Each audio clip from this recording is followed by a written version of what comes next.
Ma'am, Krishna, ma'am, yes, ma'am, I'm here. So Krishna, who is going to handle the session? Ma'am, myself. Okay, so at least you put your video on so we can realize that somebody's there. Yes. And I think Nildara ma'am has also joined. So good evening, Nildara ma'am. Very Hey, good I'm evening, Hiteshi. ma'am, once again. I'm Hiteshi, head of IT department. So we welcome you. thank you so much. Thank you so much for having me, and it's lovely to meet you. Very good evening Hmm, to very good evening. Okay, so Mehul sir is there, Krishna. Yes, ma'am. So can we start? It's already 7 o'clock. Yes, ma'am. Sure. Hmm. Okay. A very good evening to one and all present here. It gives me immense pleasure to extend a warm welcome on behalf of IT Department of LD College of Engineering. I, Krishna Brahmbhatt, enthusiastically welcome everyone to today's Faculty Development Program, jointly organized by ATAL Academy and LD College of Engineering on futuristic technologies in the field of IT. I would like to extend our gratitude welcome to our today's expert, Dr. Neeldhara Mishra ma'am. Ma'am is a Srimati Amba and Shri V.S. Shastri Chair Associate Professor of Computer Science and Engineering at IIT Gandhinagar. She has completed her PhD from the Institute of for Mathematical Sciences in 2012 in Theoretical Computer Science. Her research interests include the design and analysis of algorithms and computational social science. Now I would like to pass on the mic to ma'am. Please, ma'am. uh, Thank you so much for your kind introduction and the invitation. It's great to be here, and it's wonderful to have an opportunity to interact with so many of you over this very excitingly themed FDP on, I think, futuristic technologies in IT. Um, and I think I was called upon to talk about something that may be relevant to, say, artificial intelligence. I have to confess that I'm not much of an expert when it comes to mainstream artificial intelligence, but I work in the broad area of game theory, and I believe many of the ideas in game theory, both in terms of game theory as economists understand it, and in terms of where you have, let's say, agents who are trying to all maximize some payoffs, or game theory as it pertains to just good old combinatorial games, right? By combinatorial games, just mean to say, loosely speaking, games that people actually play, right? So some examples would be things like, I think almost everyone has played something like tic-tac-toe, or something like chess. These are just nice natural games that regular people enjoy playing, and you may have seen a lot of sort of excitement and news about AI bots that play these games. So I think when a chess grandmaster was defeated by Deep Blue, that was big news back in the day. More recently, Google's DeepMind released AlphaGo, which has since been superseded by things like Alpha Zero and Mu Zero and AlphaGo Zero and various other engines that can now play a very traditional and a very difficult game called Go, and they are now beginning to defeat even the best human players, and that's also a lot of cause for excitement. And of course, it may seem a bit frivolous. We're talking about games. This seems like it's all fun and entertainment, and why is it important, and why should you care? But it turns out that games are a great sort of abstraction, or a great way to think about how people actually behave in the real world and actual situations, which is of great interest, of course, to people who are working in AI. So normally you would think about applications such as self-driving cars, and in such scenarios, you would be concerned about being able to predict how people will behave when they are put in a certain situation. So fundamentally, I believe a lot of game theoretic issues try and abstract out this question of, given a certain situation, given that people have, you have the option, for example, of at a certain junction, you have the option of speeding or you have the option of slowing down to a stop. Which option are you going to pick, given that depending on the options that you pick, you have different outcomes, and those outcomes have different implications for you. So some outcome may give you a reward, some outcome may lead to a situation where you are penalized, and that's not a good situation. And it gets even more interesting or more intricate when there are multiple people involved and you're trying to understand how everybody works together and so on.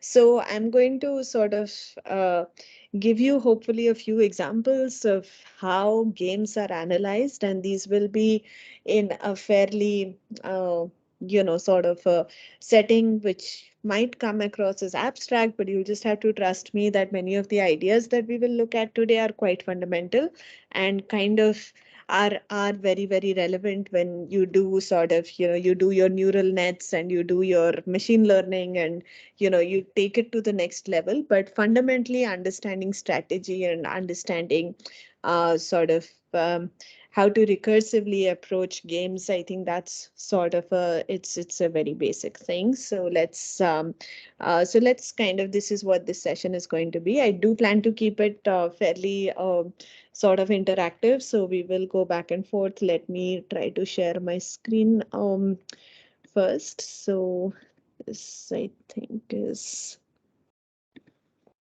my browser. I will come back and present that, but to begin with, it'll be great if everybody could, I can sort of request everyone to going to just turn off my video feed just to kind of save bandwidth, and also to make sure that my laptop doesn't die. I think I have enough power, but still.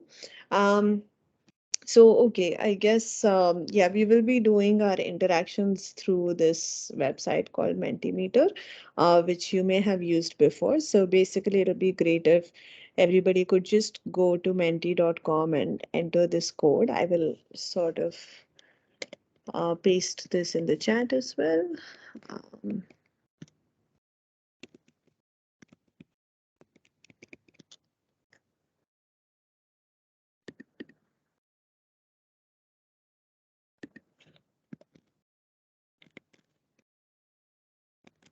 okay, for some reason, the font is very strange when I do that.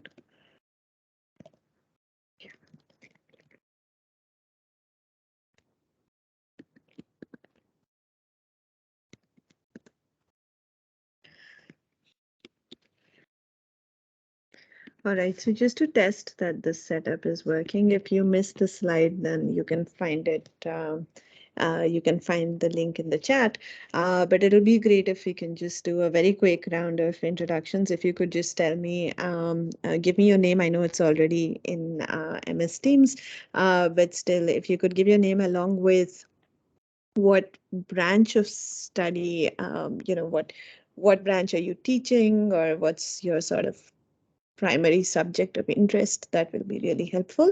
And as you answer, your answers will kind of appear here.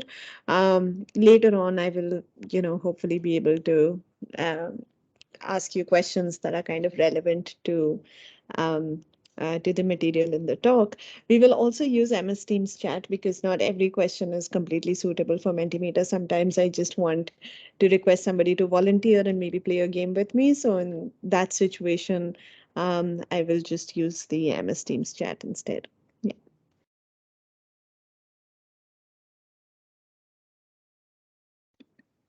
Okay, so we have somebody from computer science, Jasmine, thank you. Hardik Patel from Government Polytechnic, Gandhinagar, great information technology, very nice.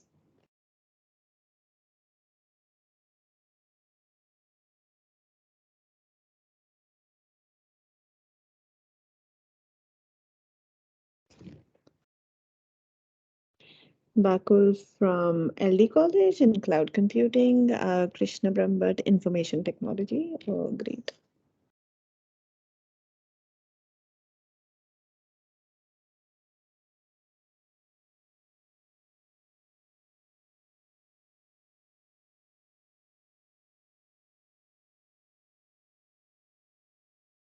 Okay, we also have Manisha, although I'm not sure um, which college or organization you're from. Pradeep from Information Technology. Okay. All right, great. If you could continue answering, even if if your answer is not shown up so far, it'll get recorded and we can come back to this slide later. So thanks so much. Thanks so much for answering, especially those who have already answered. So okay, I'm going to turn this into presentation mode. Let's see if this works.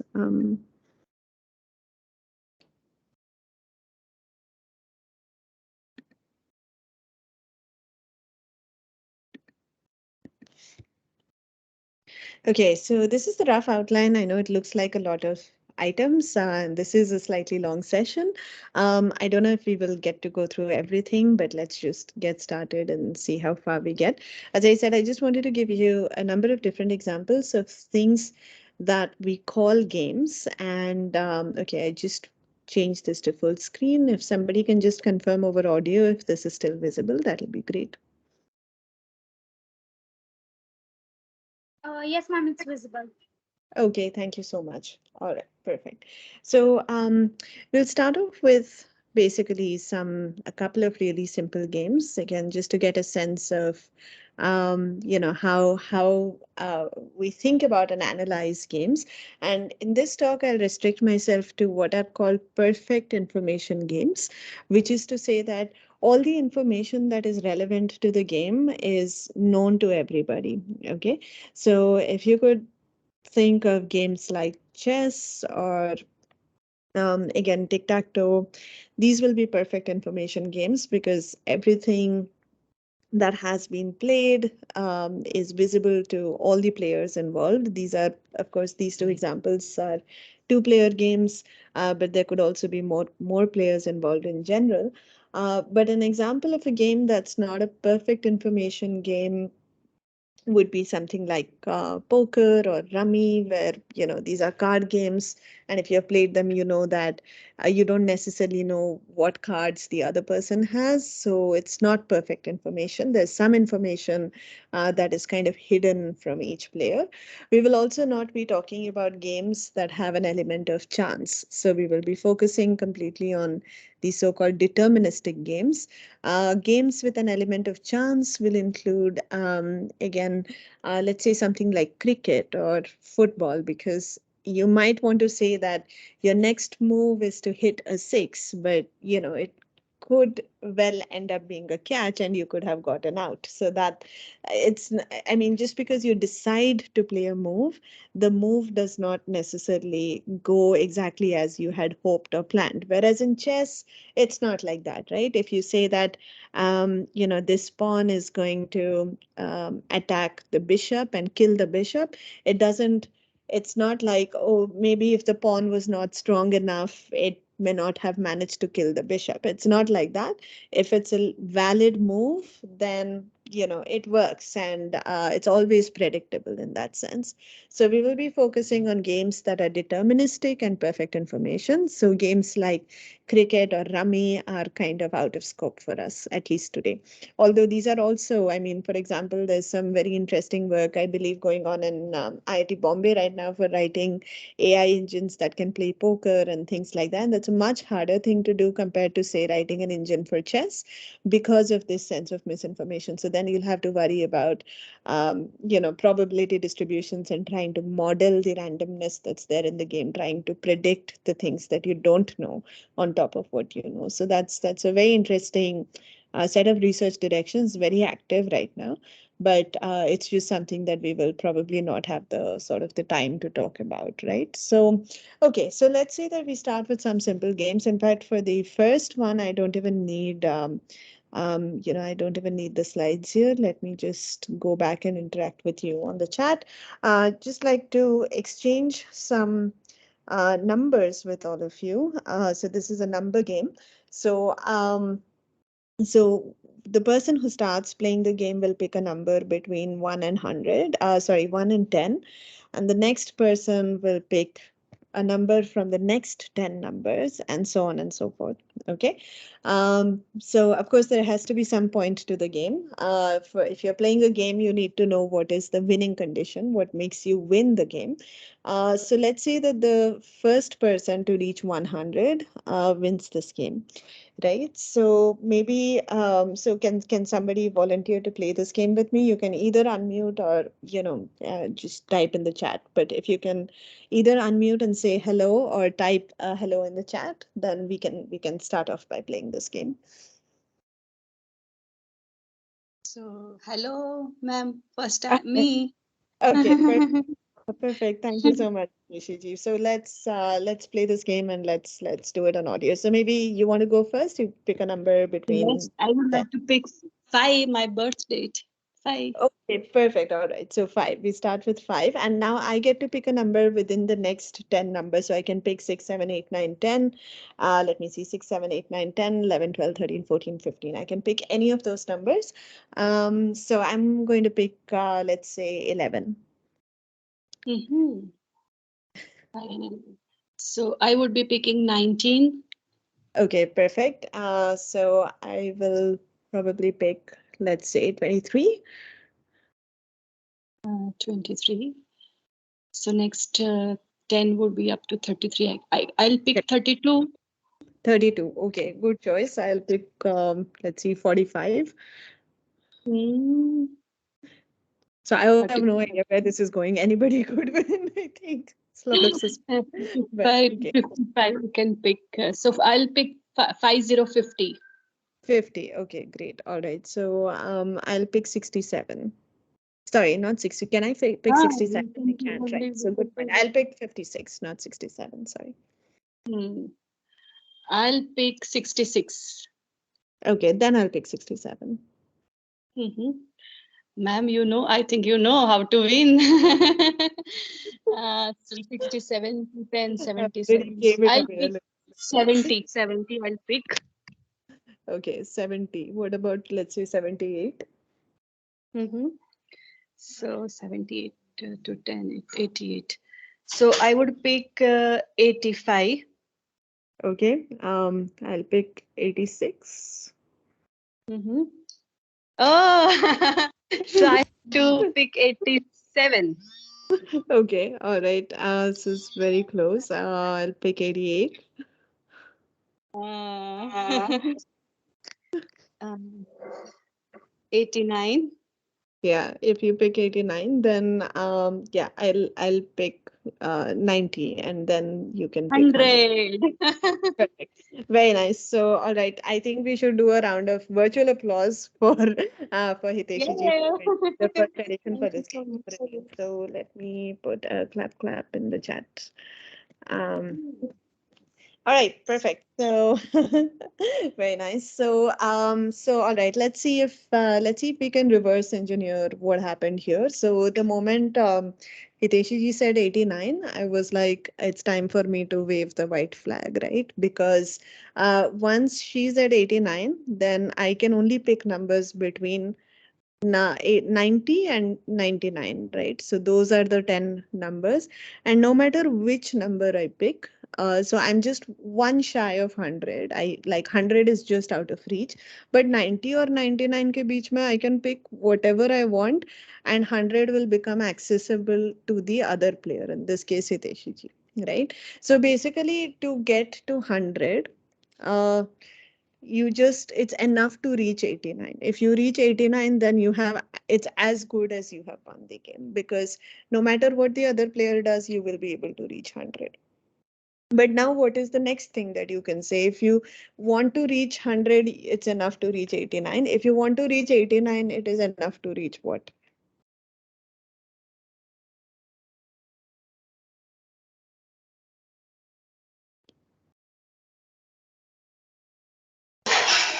We didn't get your question, ma'am. Okay, so my claim is that if you want to win the game, and that is you want to be able to get to 100, then it is enough if you can just focus on reaching 89, right? Because once that happens, then no matter what the other player picks, you will always be able to get to 100. Is that correct? So let me put this statement in the chat. If you want to reach 100, it is enough to reach 89. Actually, with just that hint, maybe we should just have one more round of the game just to get some intuition for what is happening. So can we maybe have two volunteers who can play with each other?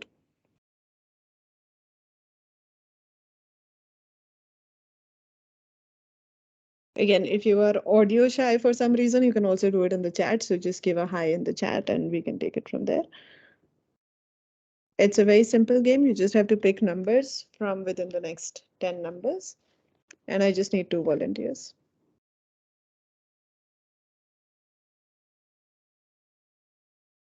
Yes, ma'am. Sure.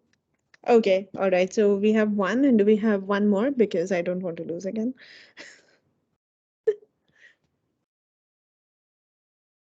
Hello, ma'am. Myself, Jinal. I'm ready. Okay, perfect. All right. So, and who volunteered first? Was it Krishna? Yes, ma'am. Krishna here. Okay, perfect. So why don't you, so I'll let Krishna make the first move because she volunteered first. So you can pick any number from 1 to 10, and then you both can just keep playing. I will go with 7. Okay. I will go to 15. chat. Okay. 15.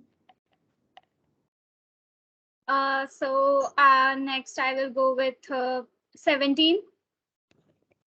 24. 31. 37. 43. 47. 52. 60. 62. Okay. 71. 75. 83. 87. 88. 89. Then I'll go with 90. 91. Okay, 100. 100. Yes, sorry. Okay, perfect. All right. So, okay, yeah, well played, Krishna. But I think at some point you actually just going back in the game history. I think in response to 87, you said 88, but instead, if you had said 89, you would have won, right? Because as we Yes, ma'am. discussed, right? So, yeah, I also forgot to do that. So you have company. But yes, congratulations, ma'am, for winning the second round of this game. So as you can see, yeah, so once you reach 89, it is game over. It's game over for the other person. You are going to definitely win. But now, so can we extend this logic a little bit, a little bit further? So I'll just do clap clap um, for the second round of the game. And let's see, if you have to reach 100, you have to reach 89. It's enough to reach 89, basically. If you can get to 89, you are happy, because then after that, the other player is handicapped because they can pick 90, 91, 92, 93, 94, 95, 96, 97, 98, 99, any one of these 10 numbers, but they're going to be stuck. They will not be able to reach 100, and whichever of these numbers they pick, 100 will be within the next 10. But then applying sort of a similar logic, can we say to reach 89, it is enough to reach some other smaller number?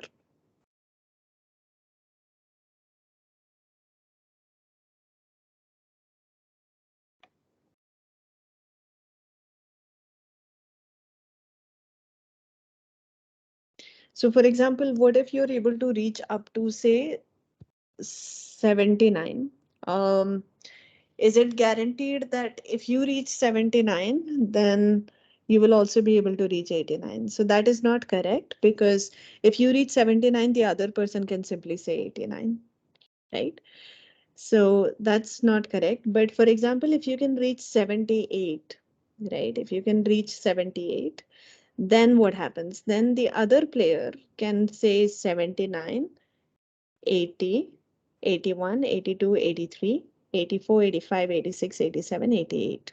So they get stuck at 88, right? Those are the next 10 numbers starting from 70, 78, right?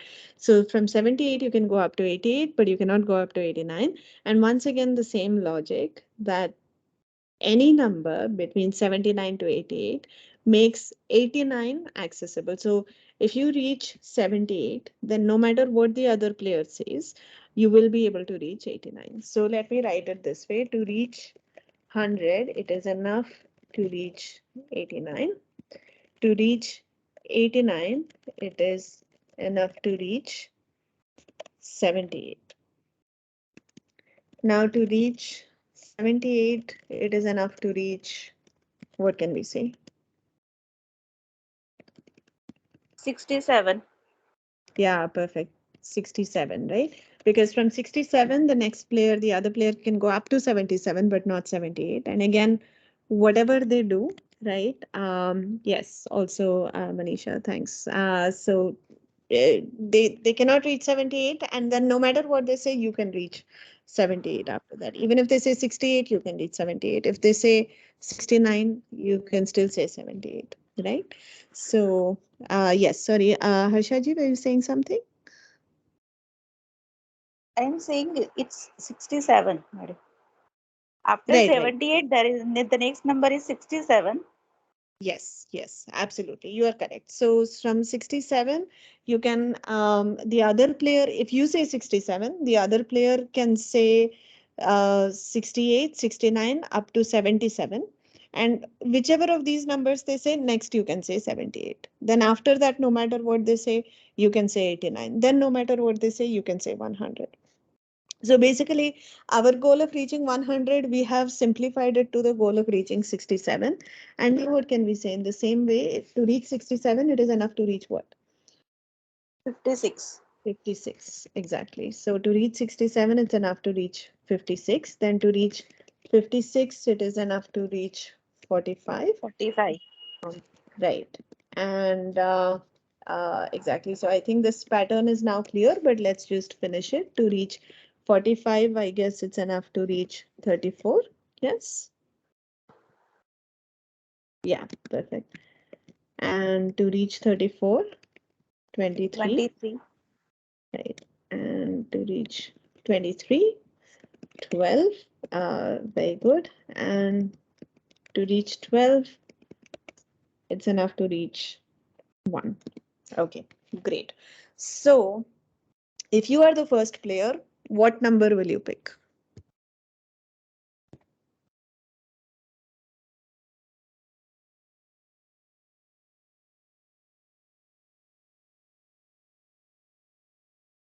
You want to win the game, and we had this whole logic that to win the game, you need to reach 100. To reach 100, it's enough to reach 89. To reach 89, it is enough to reach 78. To reach 78, it's enough to reach 67, and so on and on. And finally, we said to reach blah, it is enough to reach 12. To reach 12, it's enough to reach 1. In the first move, you have to pick some number between 1 and 10. Which number will you pick? Okay, so Manisha is saying 1. And if somebody has something different in mind, you can let me know. But the point is that if you pick any other number from 1 to 10, and if the other person knows the strategy, right? So let's say I pick 3, then the other person will pick 12. And then you have lost the game if they play according to the strategy. And what is the strategy? The strategy will be after they play 12, no matter what I pick, they will play 23. Then no matter what I pick, they will play 34, and so on. And finally, they will reach 100, right? So it is very dangerous to pick anything other than one. But if you pick one, then you have complete control of the game. You can just keep, and of course, if you want to entertain and you're confident and the other player does not know this strategy, then you can try to fool them a little bit by picking some other numbers in between. But the point is that if you pick one and you follow the strategy, you are guaranteed to win, no matter what the other player does. Does that make sense? Does everybody agree? Just please give me a +1 in the chat if this is making sense.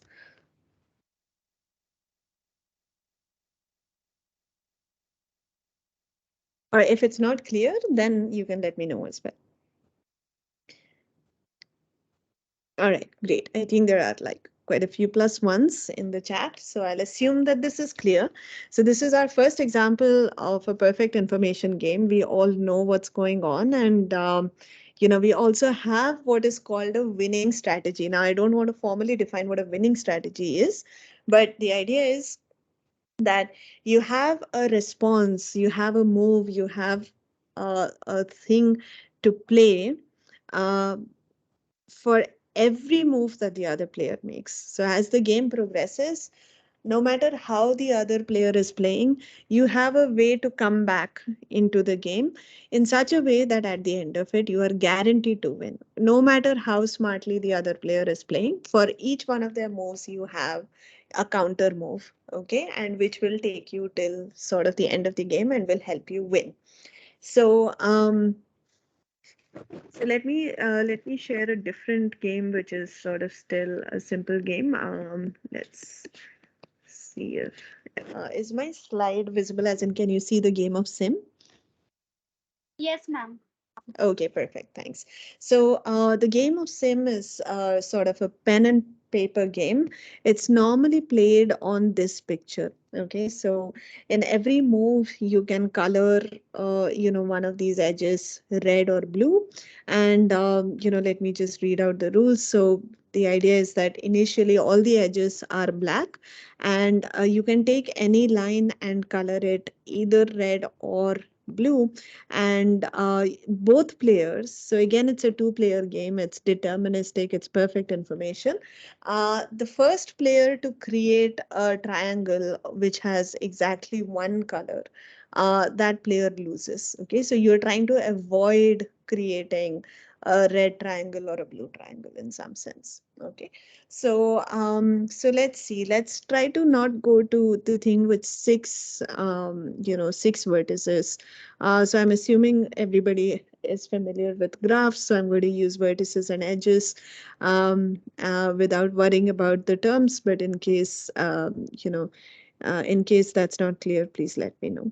Again, it'll be great to have a volunteer who can play this with me. I just made this game where you can sort of interactively play. So I will just show you maybe one iteration. So let's say the first player plays blue. Let me just play to lose just to sort of demonstrate. So the second player plays red. Then the first player plays blue. The second player plays red, and the first player plays blue again, and now they've created a blue triangle, so that means that they lose. So only these triangles with corners at the green points, only these triangles count and make you lose the game. Anything else, like these smaller triangles, they don't count, so you don't have to worry about these small triangles that you're seeing inside the box. Those those can be monochromatic, it's okay. But so for example, again, maybe I'll have to refresh this to play it again. Right, so, okay, right, so let's see. So this is blue, red, blue, red, blue, red, and now blue. So this little blue triangle here, that is not a problem. And now red can play this, and this is now considered a draw because neither player wins. And okay, so with four with four players, I mean, with four vertices, can you always play for this to be a draw? So let me refresh this again.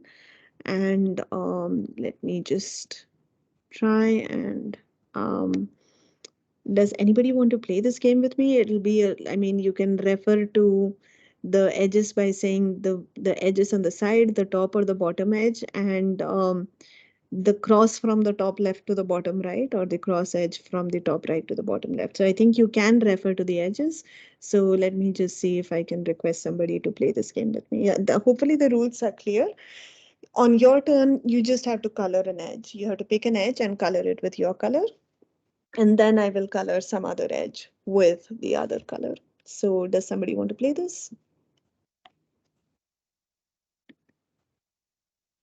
And it'll be great if you could just unmute yourself so that I don't have to sort of go back, because somehow MS Teams does not show me chat on the side like Zoom does.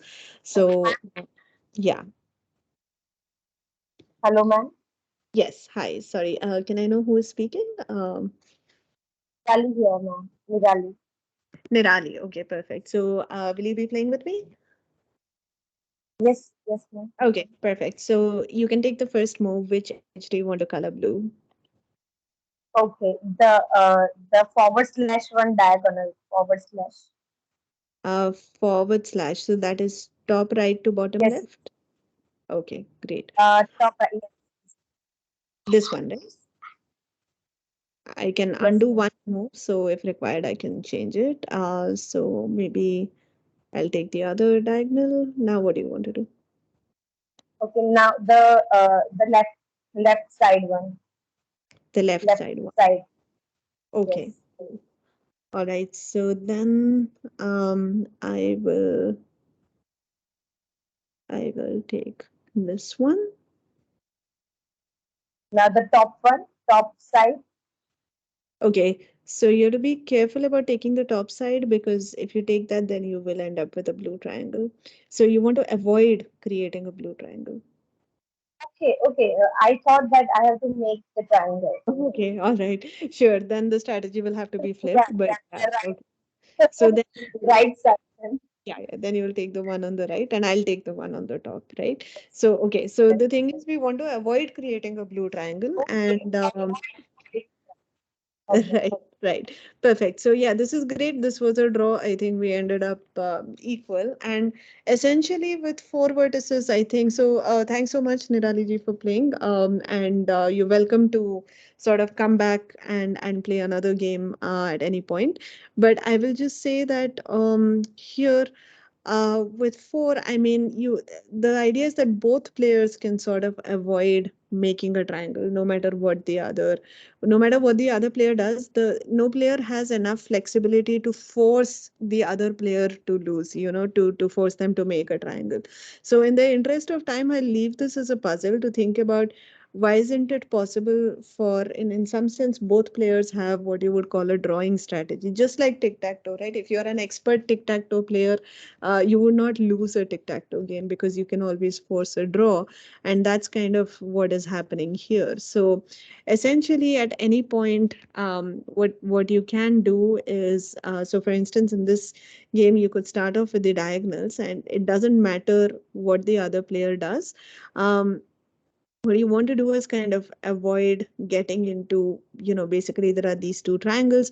So you want to make sure that you don't pick both of those edges, and you'll never be forced to pick both of those edges. So essentially so let's say the other player does this, then you can do this.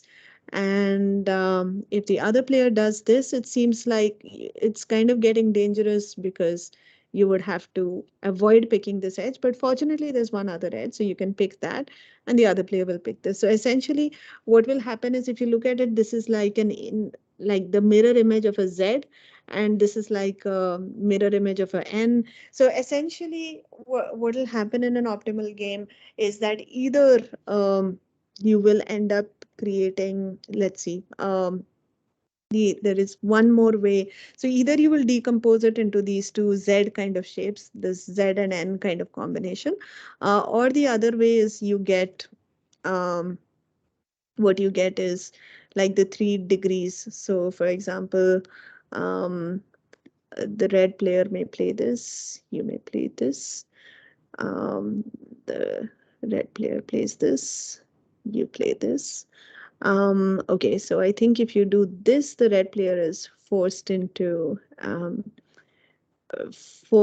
triangle, so you don't want to. Okay, so this is an interesting situation because if you're in this situation, so sorry, I actually want to say that this is the situation you want to sort of avoid, because if you take all the 3 edges that are incident on a single vertex, then the other player is kind of forced to make a triangle. So let's say that we keep the blue player safe, and here the red player ends up creating this triangle. So if the blue player has these 3, then you see that, or if any player gets these 3 edges from any corner, because the corners are all symmetric, right? So if you get all the 3 edges from any corner, what is left is a triangle. So if you want to draw, okay, then you just want to prevent a situation where the other player gets these 3 edges, because if the other player has these 3 edges, then you are forced into a triangle. So basically, as soon as the first move is made, just make sure that you block, one of these. And once the next move is made, you block the other guy, so that you end up with a situation where it's neutral.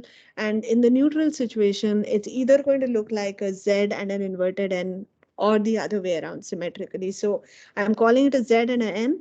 What it actually is a path of length 3. So if you unravel the Z, that's going to be a path of length 3. So this is a complete graph. In some sense, it has 6 edges and 2 paths of length 3. So if both players play cleverly, play smartly, and don't throw away the game, essentially it will always decompose into 2 paths of length 3.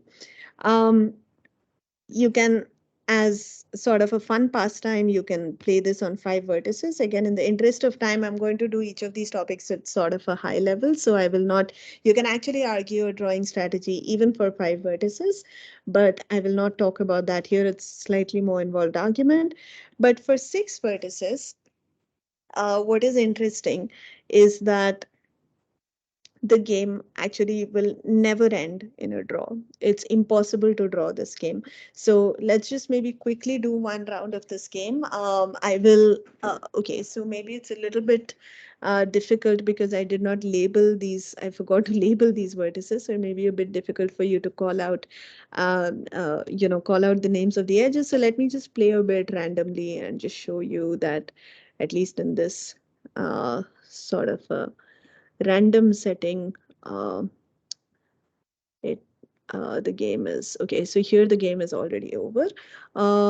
Maybe I should have tried to stretch it a bit longer. Let me do that. But does anybody see why with 6 vertices you will never be able to draw the game? So the reason I'm doing all the edges on one vertex first is because notice that at the end, suppose that the game was drawn, right? Suppose the game was drawn, then, okay, let me actually make this a little more visible by doing a different sequence. Okay, so you can see that there are 3 blue edges and 2 red edges, incident, which are like have this one vertex in common. And the point is that if all the edges are colored and there are no triangles, no blue triangles and no red triangles, right? If the game has to be drawn, then what it means is that all players made their moves, okay? But even after that, there were no red triangles and there were no blue triangles, okay? But notice that that is actually not possible. And some of you may have seen this. It comes from a beautiful subject called Ramsey theory. So the idea is that if you look at, any vertex, it will either have 3 blue edges or 3 red edges if all the edges are colored red or blue. Because if it does not have 3 blue edges, then it has, so what I mean is it'll have at least 3 blue edges or at least 3 red edges, because there are altogether 5 edges going out, right? So if it has less than 3 blue edges and less than 3 red edges, then what will happen? There will only be at most 2 blue edges and at most 2 red edges, but that will only account for 4 edges. It will not account for 5. So so at least one color has to dominate, and there have to be at least 3 edges of the same color. Now, if you look at this triangle here, the bottom right, which is like you take the 3 blue edges in this example, and you look at this triangle, I mean, that is at the bottom right, then if any one of these edges is blue, then you already have a blue triangle. So then the game would have been over at that point itself. But otherwise, it must be the case that if none of the edges are blue, so now I have to draw a blue edge. So let me draw it somewhere else.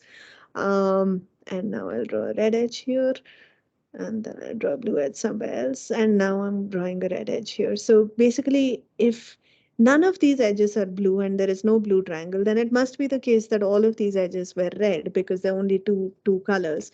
But if all of these edges are red, then these 3 edges themselves form a red triangle. So basically, no matter what you do and no matter how the game is played, no matter how cleverly people play it, before the end there, or at the very end when the last edge is colored, there will have to be some triangle that's monochromatic. By monochromatic, I mean all the edges have the same color. So there will either be a red triangle or there will be a blue triangle. So because of this, this game will never end in a draw. Somebody will win. And the question is, who wins? Just like with the number game, can one of the players come up with a winning strategy? Which is to say that, no matter how you color an edge, or no matter where I am in the game, I always know what is the next move I should make, so that no matter, I have complete confidence that I will take this game all the way to a win. So it turns out that one of the players does have a winning strategy here. But what is fascinating is that nobody knows so far a winning strategy that is kind of manageable, that people can remember and actually play. So the only winning strategy that is known is a computer generated winning strategy. It takes up several pages and it's impossible for a human to remember, even if you have a lot of memory. So of course you can write a computer program that plays according to that strategy. It is not like it's not like chess, that the strategy is so big that you cannot even write a program. You can write a program, but it's actually an open research problem to come up with a strategy that people can actually remember and use in a real game. Because of this, I think this is an entertaining game that you can actually play when you are having coffee, and all you need is a piece of paper and pens of 2 colors. Not even that, you can just decide to do some kind of shading or whatever to remember how each edge is colored. So are the rules of this game kind of clear? Please give me like a +1 in the chat if the game made sense. And sorry, I missed this comment. Mehul is saying it looks like a mesh network, and indeed this is, I don't know the mesh terminology, but these are indeed complete graphs. And you can also think about playing this game on a general graph as well, right? It doesn't have to be a complete graph. You can play it on your favorite graph and it'll still make sense. But for the game to be interesting, your graph should have lots of triangles. But because otherwise, like if you play this on a tree, there is no point, right? Because there is no triangle, there's no cycle even. So then it is not such a nice game. And on the complete graph, it's really very cool. So you can, if nothing else, you can take back a game that you can play with people, and it's going to be unpredictable because, as I said, nobody really knows what the true. Most people will not even know that the game cannot be drawn. So they may be trying to push for a draw, but you know that the game will be won by at least one player. So that makes it like a pretty cool game to play, which does not require any sort of additional props. At this point, I should recommend this book by Ben Orlin, which is called, I think, so I'll give an exact reference in the chat. But it's basically the mathematics of games, and it's a beautiful book which has a large collection of games that can just be played on pen and paper, and you can think about winning strategies. You can think about, for how long these games will last. There are various aspects of these games that you can think about. Okay, so now I want to go to a more sort of a game with a more traditional sort of a game theoretic flavor, and this game is called The Evolution of Trust.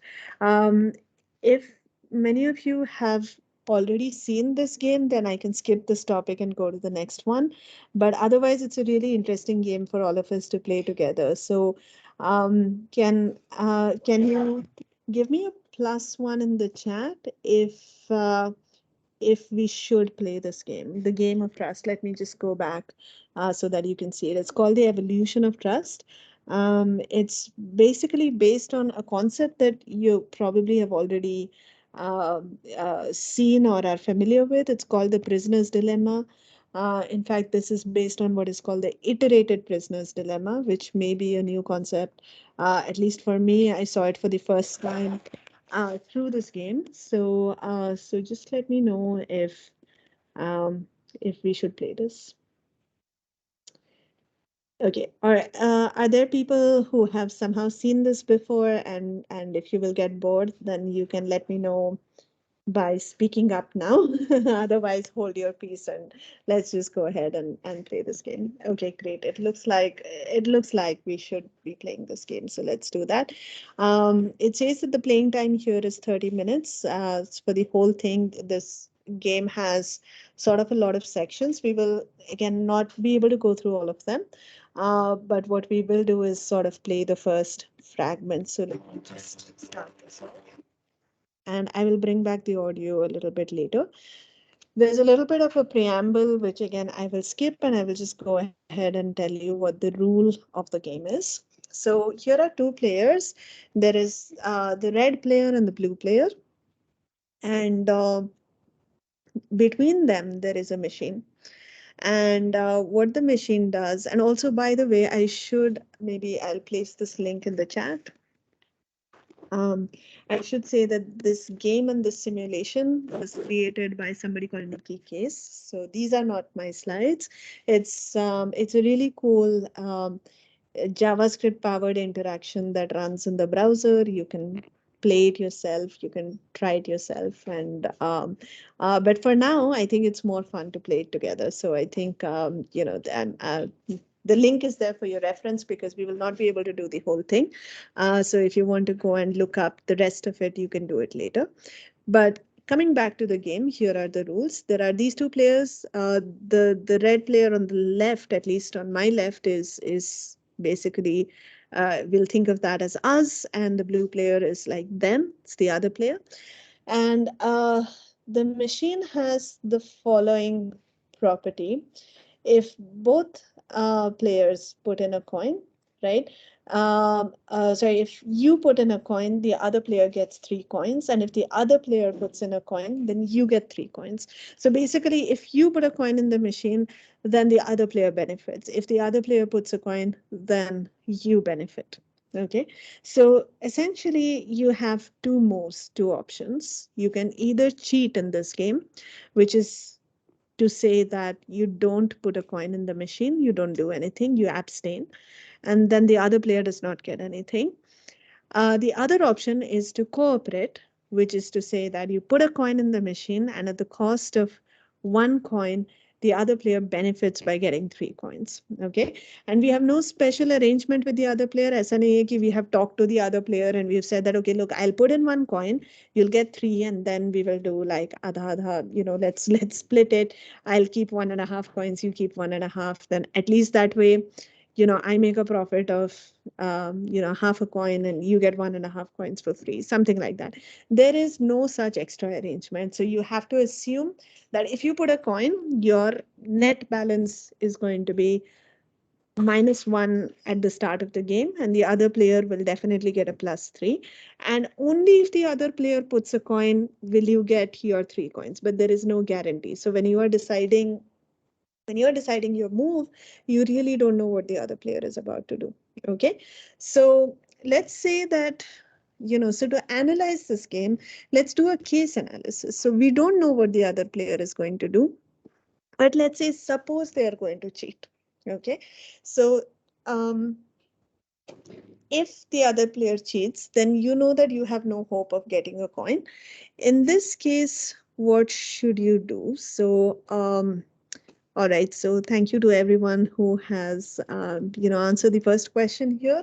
As I said, it's really helpful to sort of, know whom we are speaking to. But for now, what we will do is move on to the first question here. So this is again, if you have your Menti tab open, please go ahead and use it to share whether you will cheat or cooperate under the assumption that the first person will definitely cheat. Then what should you do? As I said, you have no extra arrangement with the first player, with the other player. They are going to pocket the three coins that they get if you choose to cooperate. But if you choose to cheat, then they will also not get anything. Okay. And you know that you are not going to get anything because the case we are in is that the other player is going to cheat us.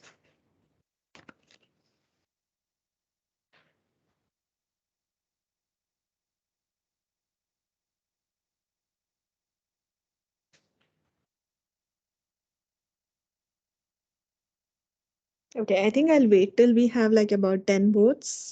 Just half. Okay, so I think there's already a majority that cannot be beaten, but can we make it a tie?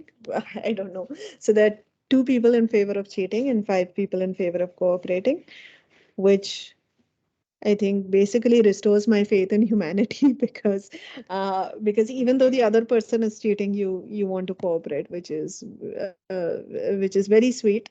Um, but okay, so maybe let me go and see if there are any questions in the chat. Okay, no. So one thing a question that you might have at this point is, what should our answer be based on? What are we optimizing? What are we optimizing for? Are we trying to make friends with the other player, or are we trying to gain karma? Just be good people, or are we trying to just maximize our bank balance? So from a strictly game theoretic formal point of view, all we are trying to do is maximize our bank balance. That's what, so in we are looking at our payoffs. We are trying to say, okay, look, all we care about is the number of coins that we have at the end of the game. That is what we are trying to maximize. Okay. So I notice that it is a majority cooperate here. So I will go back to the game and say that we are planning to cooperate, and let's see um, what the response is. So here's this comment. Alas, turning the other cheek just gets you slapped. If you cooperate and they cheat, you lose a coin while they gain 3. So your bank balance is -1 because you've lost a coin. Their bank balance is +3. But on the other hand, if you decide to cheat, then you don't gain anything or lose anything. They don't gain anything or lose anything. So your score is 0-0. So even without thinking about, the other player, because let's say we don't care about them, but from our own perspective, between -1 and 0, what is the better choice? Which is the better bank balance to have? Is it -1? Is it 0? Tell me in the chat.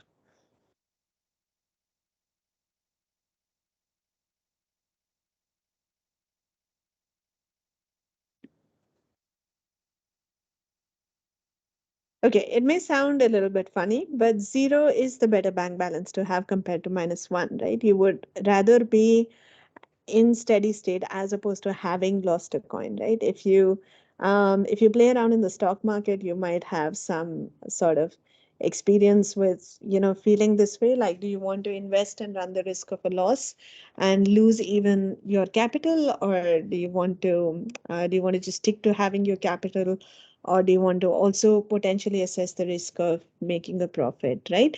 But in this case, it's this, again, no randomness, there's no unpredictability. You know that, okay, so I think I see a lot of people saying that it should in fact be 0, and you're absolutely right. Sorry, I think somehow MS Teams has a bit of a lag before it shows me the responses. So thanks so much for confirming this, that 0 is indeed the better bank balance. So our move, if they cheat, should also be to cheat. I know it sounds very petty and like revengeful, but from the point of view of just maximizing your gain, your number of points, number of coins, that's actually the better move. Now let's do the other case. So first we said, what if the other player is cheating? Then we should cheat because that's the higher payoff. But what if the other player cooperates? What should you do? And again, just instead of thinking about it emotionally, we should really be thinking about it analytically. What are the options? Okay, it's very interesting that the the first response is to cheat, because previously, even though they were cheating, you were cooperating, but now somehow we've probably become a bit skeptical and we want to cheat. Okay, so at least somebody wants to cooperate in exchange for cooperation. And now we have a tie, which is very cool. So 2-2, and in fact, now most people want to cooperate. Does anybody want to? All right. So this is kind of interesting that it's swinging back and forth. So it was a corporate majority and now it's a cheat majority. Why would we do this? Why would we cheat even though the other person is cooperating?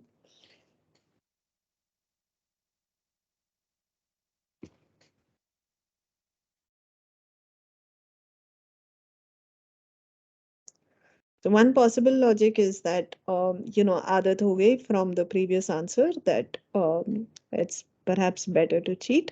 But also let's actually analyze. So let me go with the majority response, which is what I will continue to do throughout. So oh, okay, now it's a tie again. All right, so very cool. I think people are equally divided on whether you should cooperate or cheat. So let's analyze this. And I actually, I don't know if I want to be the tiebreaker. Let me just go ahead and cooperate, because cooperate in exchange for cooperating seems like a very natural thing to do. So that's actually the comment here. It seems like the right thing to do, but let's take a closer look. If you both cooperate, right, then both of you lose a coin and both of you gain 3 coins, because that's what happens, right? So your net balance is +2, their net balance is +2.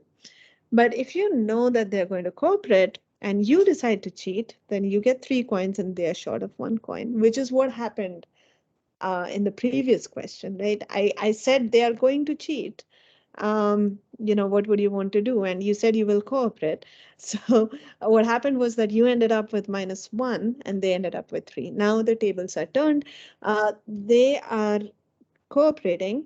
So they are down -1 and you are cheating. So you are up +3 and their -1 remains -1. So basically between +3 and +2, once again, which is the better bank balance? What would you prefer?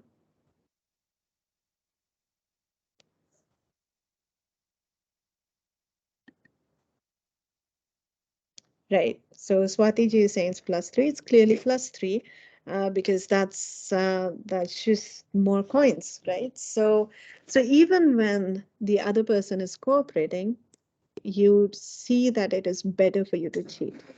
But now here's like the very interesting point, which you may have read on the slide as well. The problem is that the other player can rationalize this game using the exact same logic. So उनको भी ये लगेगा कि no matter what the other player does, it's better for me to cheat. Because notice that what did we say last time? We said if the other player is cheating, we should also cheat because 0 is greater than -1. Now we are saying if the other player is cooperating, it is still better for us to cheat because 3 is greater than 2. So in both cases, no matter what the other player is doing, it seems like our best option is to cheat. But then we are not the only smart people in this world, right? So the other player will also go through the same thought process. And they will also say, why should I cooperate? Because if I cooperate, it's a worse deal for me. So they will also think that it's better to cheat. But then what happens? You both play, you both cheat, and the machine wins, right? Basically. The machine doesn't give any coins. It, of course, also does not get any coins. But essentially, if you had both cooperated, you could both be 2 coins richer. Okay. But both of you lost that opportunity in some sense by being over smart, basically, right? So, because of all this analysis. So the game becomes more interesting when you start to play it multiple times.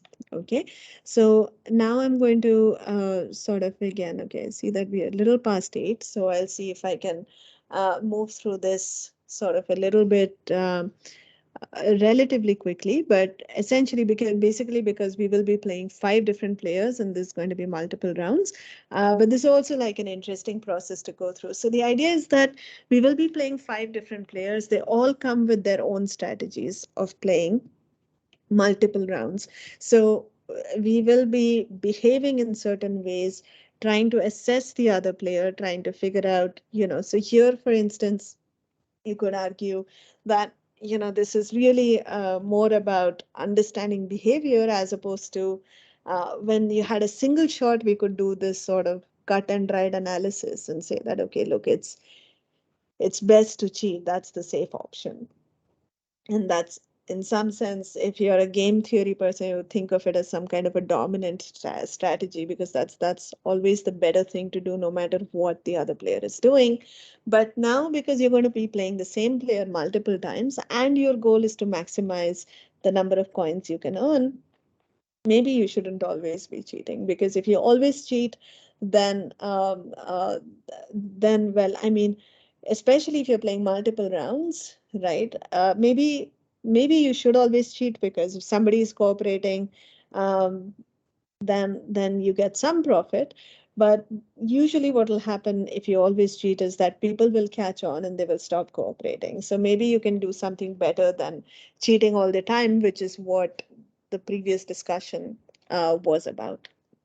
So this is a new player.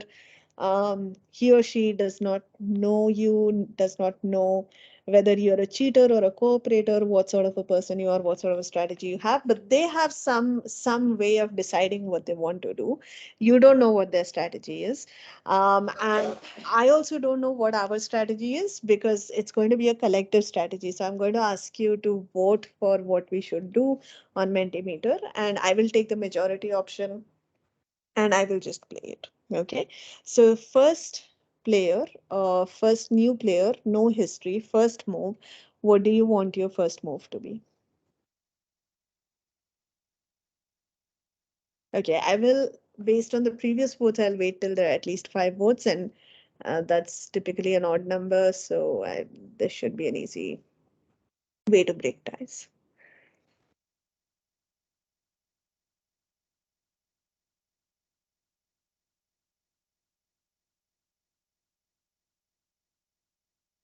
Okay, great. I think it's clearly a majority cooperates. So we'll start off by cooperating. Let me turn this sound. Can you hear the sound from can you hear the music?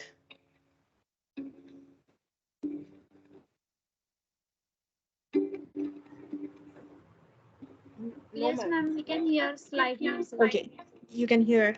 Okay, I don't know if on MS Teams whether the computer audio is shared or not. Um,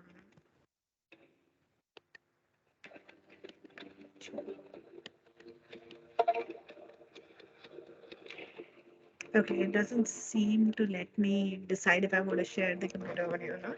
But okay, so it's just that there are some cute sounds based on the outcome, so I will leave this on. So most people think we should cooperate, so let's go ahead and do that. Okay, this is very good because both of you are happy, both of you cooperated. So maybe this looks like a friendly player. So what should our next move be? Should we continue cooperating and be friendly, or should we assume that this is a gullible player and take advantage?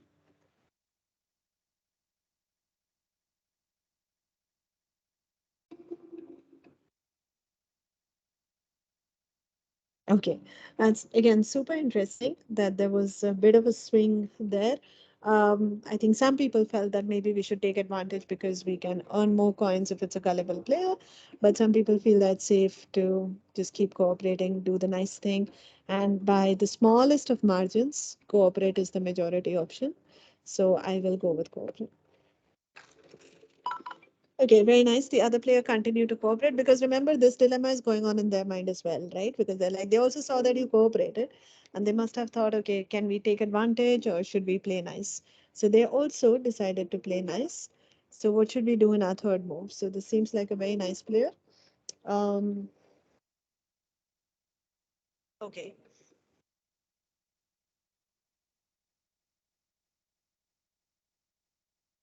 Okay, so I don't know if it's like the same people who are cooperating and cheating or if people are changing their minds because this is like an anonymous poll, but this is definitely interesting.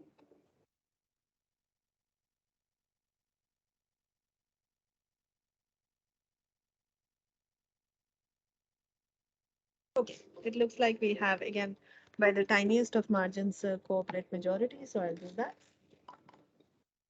Okay, so again, my suspense was what will the other player do? Because I'm also constantly afraid that they will take advantage of us, but that has not happened yet. They have played nice.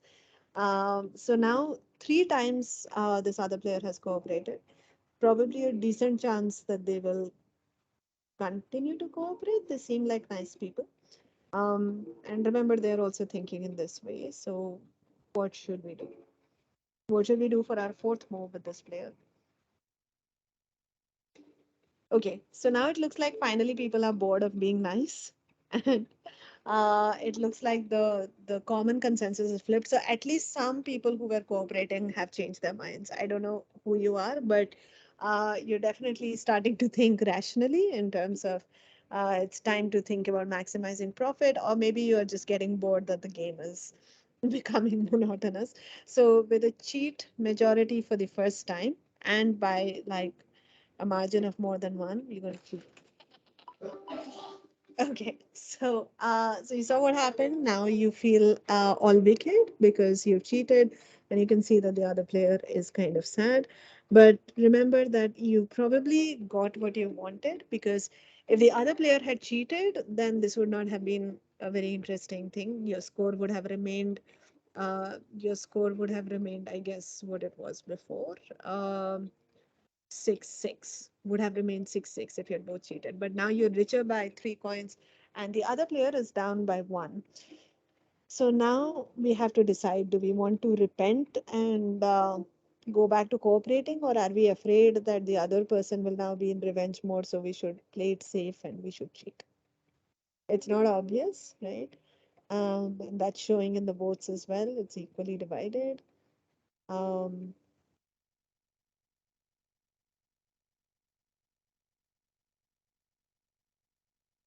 okay, I will say this is okay, this is not even close. So we are cheating.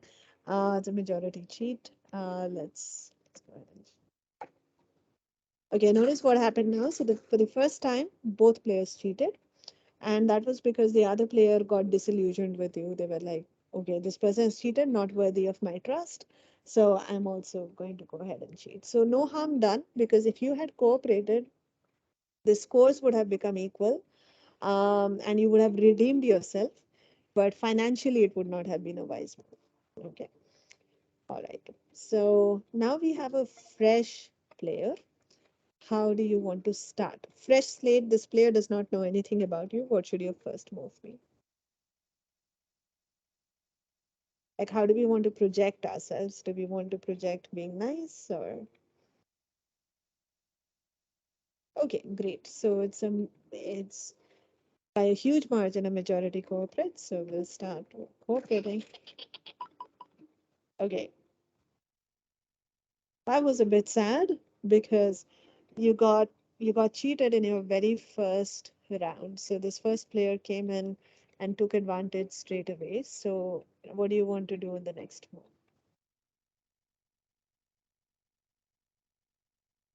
New player that you just got cheated by. Okay, it's very interesting that some people want to actually cooperate. In fact, half and half. I'm not sure what is the logic because maybe you're thinking Um, okay, in fact, it's a majority corporate. Okay, that's very interesting. I thought everyone will be like in revenge mode for because look, you're sad and you just got cheated. But it's okay, this is a very cool audience, very like very sweet. Okay, so you cooperate again. All right, look, you got cheated again.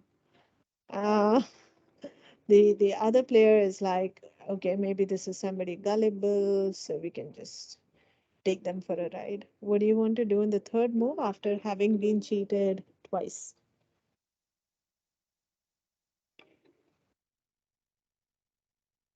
Okay, there's a very good Samaritan who still wants to cooperate. That's super sweet, but now at least it's a majority cheat because you want to also protect yourself, right? So having been cheated twice, you're going to act smart now. Okay. And notice that the other player was still cheating. The third move was also a cheat move. So what do we want to do in the fourth move? Knowing that this player has cheated us 3 times continuously. Okay, so now it's finally 100% agreement that we should cheat. Okay, I spoke too soon. Our nice player is back. So, all right. So, but it's still a majority cheat. So I'll go ahead and cheat. The last move was again a cheat. So that was a player that cheated us throughout. We have a new player now. We're done with the cheater. The new player is a cute player and looks like a promising friend to play with. How do we want to begin this round? Okay. For a moment, I thought nobody wanted to cheat the cute player. Um, it's a tie.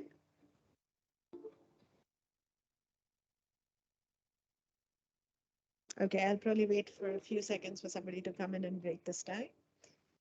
Whoever votes next, it's going to be basically your move. Okay, cheat. Let's begin by cheating. Oh, okay. You have made the cute player sad by cheating on your first move. Um, from her point of view, you're behaving like the previous player that we encountered. Okay, somebody actually made this a tie. Sorry, I did not see that. We have just made our new friend very sad. I can. Um, okay, I just zoomed in on her expression for a second. What do we want to do in the second move with this player? We cheated, she cooperated. So again, the question in front of you is, do you want to get emotional and redeem yourself, or do you want to be sly and basically take advantage? Okay, I think this is a good crowd. We want to redeem ourselves, so we'll go ahead and cooperate. Okay, so now at least she is happy, and you also look happy in this game. So notice that she has cooperated twice, which means that probably a good chance that she'll cooperate again because she cooperated even after you cheated, just like we did with the other player. So what do you think? What should we do?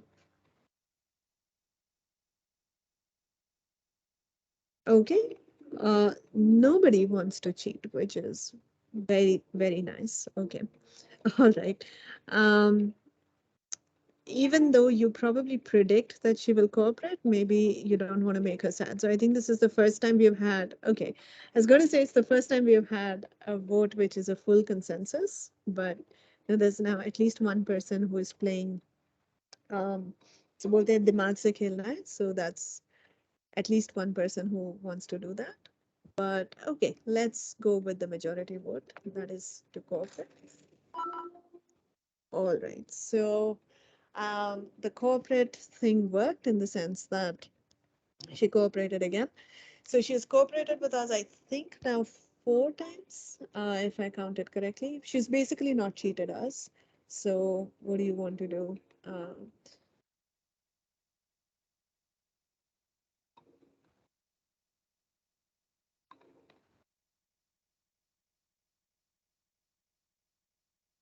Okay, should I wait for somebody to break the monotony? No, everybody wants to cooperate. Let's continue and go. Okay, very nice. So I think both of you are happy, and our nice player has gone away and is replaced by somebody shrewd looking, not sure if as cute as before, but how do we want to open our books with this player? Again, fresh player, they don't know anything about us. So we can start however we like. So what's the impression that we want to make? All right, so majority cooperate, so let's go ahead. All right, good, pleasant surprise. This player started out cooperating.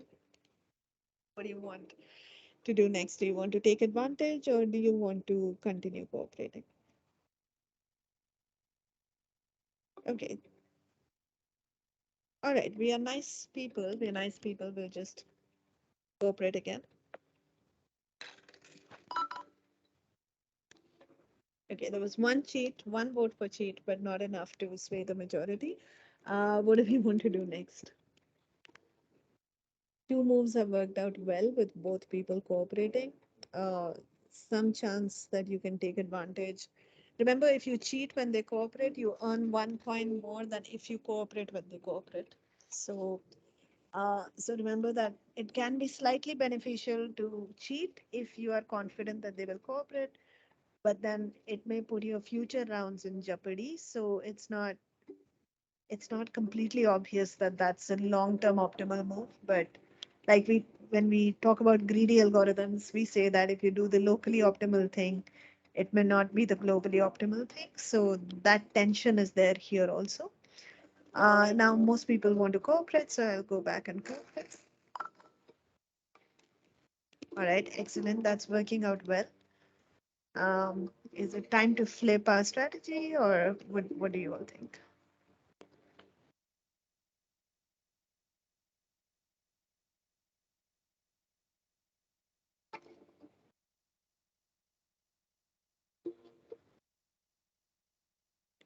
Okay, this is 2:1. 2:2. So definitely need a tiebreaker here.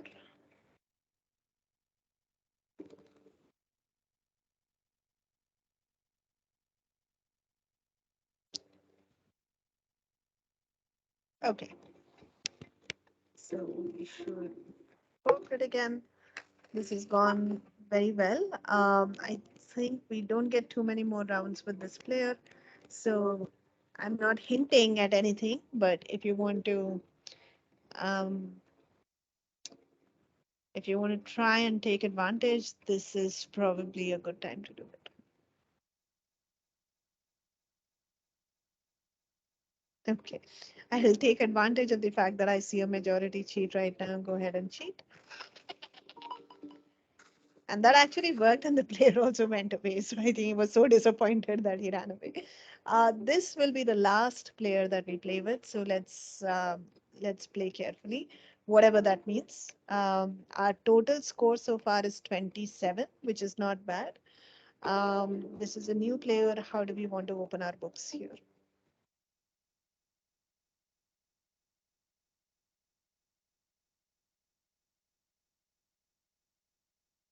Okay, I'll just wait till it's 5 votes. So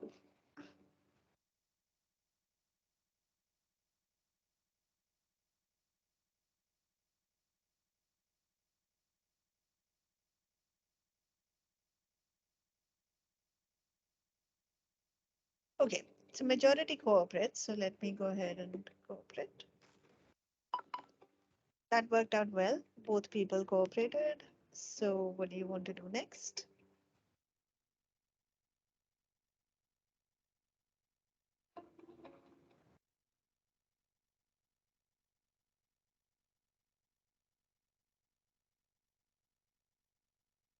Okay, it's a majority cooperate so far. We haven't cheated in a while. So if somebody wants to break the monotony, it's up to you to vote accordingly. I will only take the majority option. So I'll wait for like 10 seconds.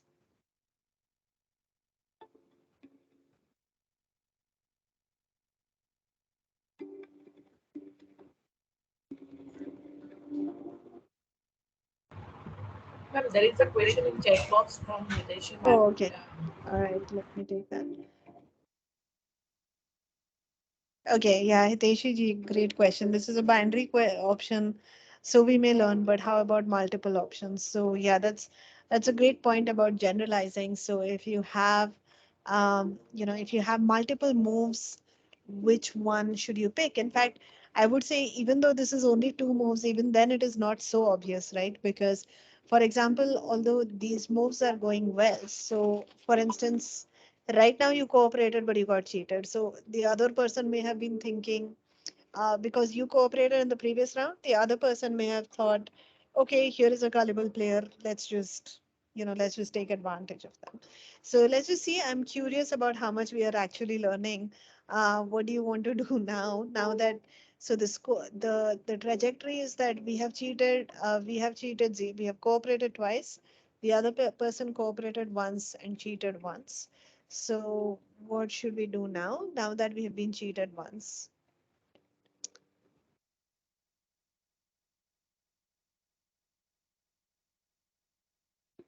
Okay, it seems unclear. I'm not sure what.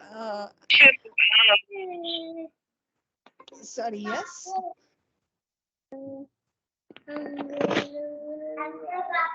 Is that a question or a comment or?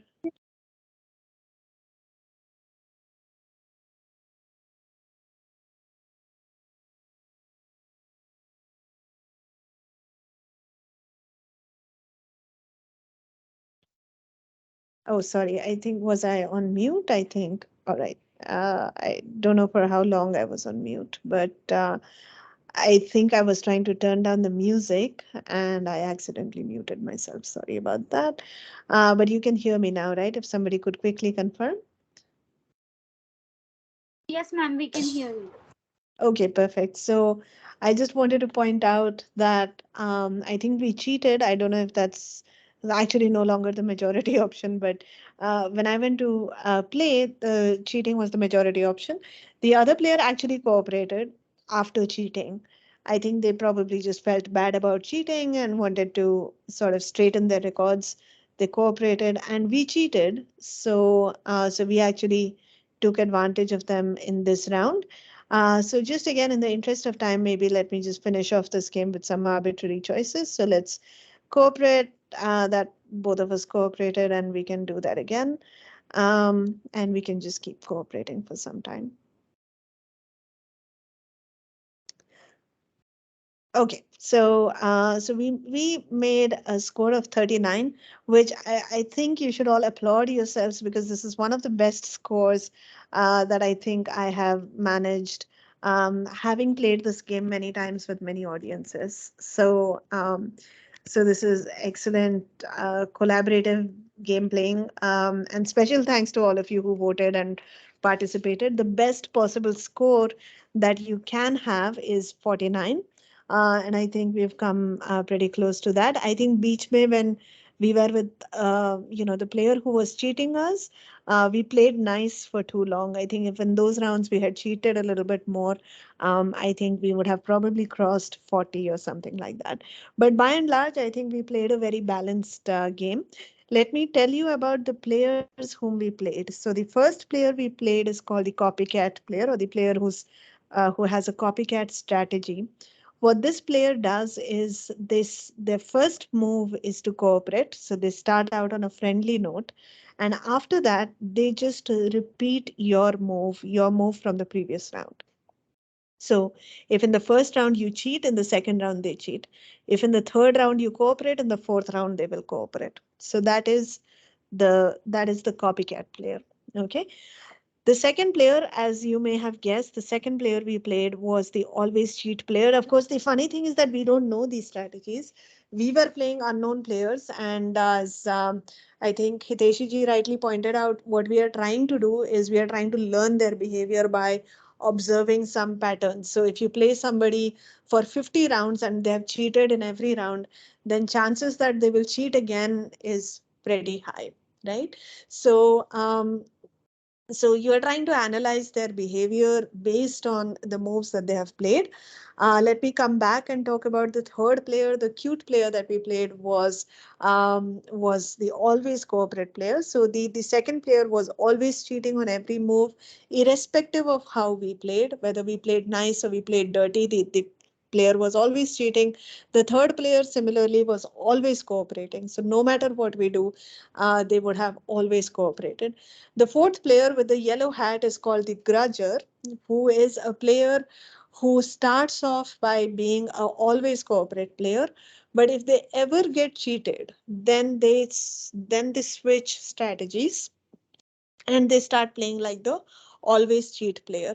We were very lucky that we cooperated with the grudger till the very last round. And in the last round, we cheated the grudger. Had we played with him for more rounds, we would have gotten cheated back in every round. But because that was his last round, he did not have the opportunity to sort of seek revenge. So in some sense, without realizing it, I think we luckily played an optimal set of moves with this player. The last player was the so-called detective who has a slightly complicated strategy. They start out playing a fixed set of four moves, which is cooperate, cheat, cooperate, cooperate. And if during these four moves we ever cheat them, then they switch to playing like copycat. But if we always cooperate, then they get the sense that this is some stupid player, gullible player, so we can just take advantage of them. So based on that logic, the detective will switch from the fifth move onwards, play like the always cheat player. So that's the detective strategy.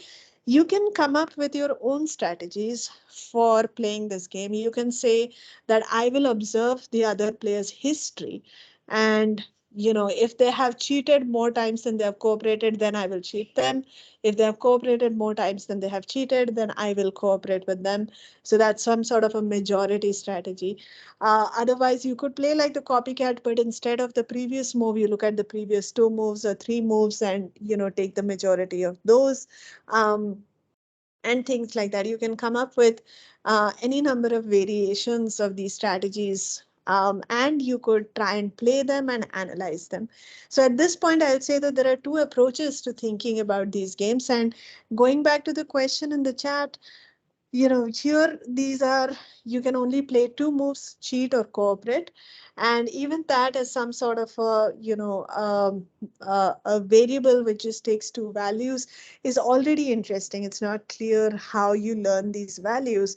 And I will not go into it because it's sort of, it'll be a very long sort of a detour, but this whole area of multi-armed bandits is kind of dedicated to understanding the behavior of multiple random players that have, that can take arbitrary values. So perhaps all of you are already familiar with the basic setting of multi-armed bandits. But the idea is that you have, I think the term sort of comes from these lottery machines where you can sort of pull multiple arms. So in the bandits problem, we have these arms. Each arm, basically, if you pull an arm, that means you're sampling from a certain probability distribution that is associated with that arm. So if you pull that arm, you get a certain value based on that arm's probability distribution. That value is considered your reward, and different arms have different distributions. You don't know what those distributions are. Just like here also, we didn't know what these players were. We didn't know their strategies. So we were playing blind, and as we played them, we tried to understand their personalities. So with multi-armed bandits, it's similar. You have these arms, they all look the same. There is no hint about what their probability distributions are, what they look like. So your only hope of understanding anything is by pulling an arm and getting some reward, and then you pull it again, you get some other reward, and then you try to understand, is this a high value arm, is it a low value arm? And the point is that there are all these other arms also, so you can't just keep pulling one to understand it. You have to try the others also, because maybe you keep getting from one arm, you keep getting values like 100, 101, 99, 95. You think that's great, but maybe, if you had pulled some other arm, maybe you would have gotten a value of 1 million. Who knows? I mean, so you don't know what you're missing out on if you keep pulling the same arm. So you have to, so there's this, I guess, very fundamental trade-off in these kinds of problems called explore versus exploit. You have to spend some time exploring and learning. And in some sense, that time so you want to optimize your total reward, which means that you want to get to the best paying arm as quickly as possible.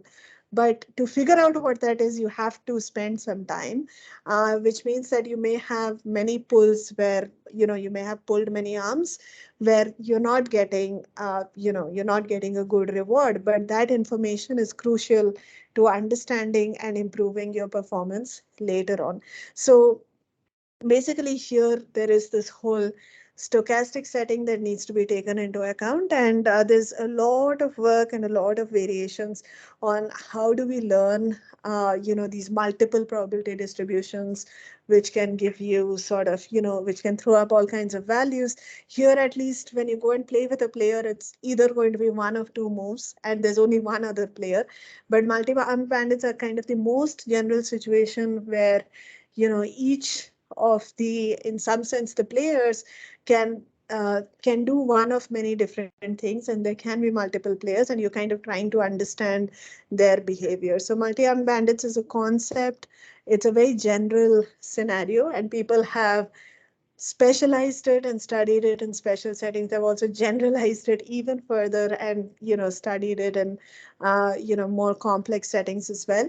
And it's very useful for modeling, again, all kinds of, again, situations, including things like routing of traffic, what's a good way to set up your bus route, or understand understand traffic, and maybe even recommend changes to road networks, like what should be one way, what should not be one way, and things like that, based on basically modeling real-time traffic as a multi-armed bandits problem. So my point is that even though this looks like fun and games, which it is, it can also give you insights about actual behavior on the ground that you're trying to understand. So, so I hope that addressed some part of your question.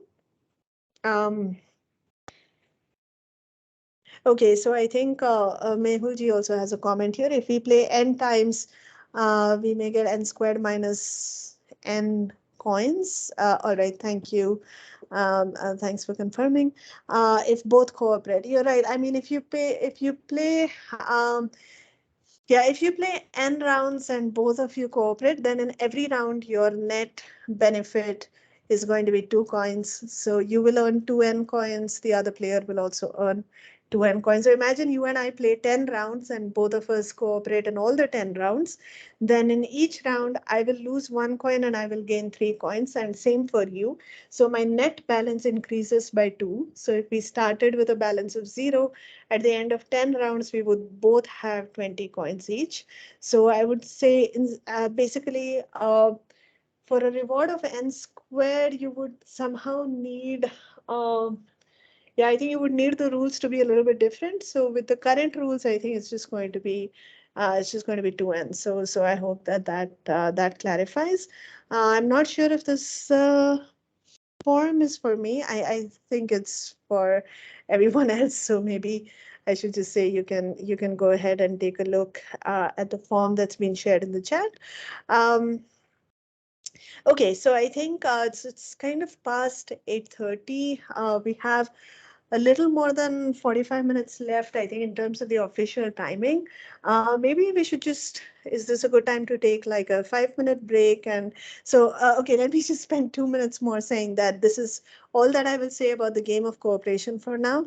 But if you find this interesting, the thing to look up is iterated prisoner's dilemma. That's the problem that this little interaction is modeling. And as you can see, I've only finished a very small part of the story. There's a lot of interesting insights further down. And one of the main things that gets discussed is what happens when you play these players against each other. And what happens in some sort of an evolutionary sense, which player's strategy dominates. And again, intuitively, you might think that the selfish players like always cheat will dominate, and the gullible players like always cooperate will kind of disappear in an evolutionary setting. But you might be surprised by the answers, and I will not spoil it for you. So if you want, I would definitely encourage you to take a look at the rest of the simulation. It's really very beautifully done, and there's lots of, in fact, at the end, there is something called sandbox mode where you can just go and throw in your own players and get games simulated with their own strategies. This is a very nice it's a very nice experience to learn more about iterated prisoner's dilemma through this sort of interactive essay. So that's all I want to say about the game of trust. Just sort of going back here, I think. Right. So I wanted to tell you about a couple of more games and graphs. And we had some recent work on a variant of chess, which is arguably one of the most fundamental games. The AI community is all over trying to, trying to uh, get computers to be better and better at playing games like chess and Go being some of the most popular in the media. I just wanted to talk about a variant which I thought was very cute, and we were working on it earlier this year. But I think, in based on the time that we have, I might just skip ahead and tell you a little bit about fair division, which is also, again, something that it's again, loosely speaking, a game theoretic sort of a setting where you have multiple players who are trying to sort of get the best deal for themselves. And there's a lot of interesting work that's happening. Since we want to talk about exciting developments, this is a very active sort of area of research. And the good thing about things like chess and Go, I don't know if you've seen AlphaGo, the movie, which was a very popular documentary that was put out by DeepMind about the story of how AlphaGo came about. And they covered the match where AlphaGo beat the human Go champion. And it's a very riveting documentary to watch. So what I'll do is I'll leave you with some of those pointers. So if you want to go and go and find out more about AI and the world of actual games, then hopefully that'll get you the information that you want, and is also a pretty inspiring watch. But I think when we come back, I'll tell you a little bit about fair division and the kind of algorithms that people study for fair division like problems, and maybe a little bit about firefighting, because that also has a lot of interesting real world things that it can model. So I'll probably spend 15-20 minutes on each of these topics, maybe 15 minutes each, and then we can do 10-15 minutes, about 10 minutes maybe questions or comments, and we can close from there. But maybe this is a good time to take a 5-minute break if that's fine. Can we do that? Yes, ma'am, definitely. Yes. Okay. All right, perfect. So let's just take a breather, maybe bring some chai, coffee. Unfortunately, this is not this is a virtual setting, so you'll have to bring your own chai, coffee. But let's meet back at 8:50, 55, something like that. Would that be fine? Okay, ma'am. Yes, ma'am. All right. Okay, perfect. I mean, I will definitely stop by 9:30, so we'll not extend beyond that. But let's meet back here at. I mean, I'll be right here. We can start again in 5 to 10 minutes.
All right, so welcome back. I know it's still a minute to 8:55, but I'll just share my screen.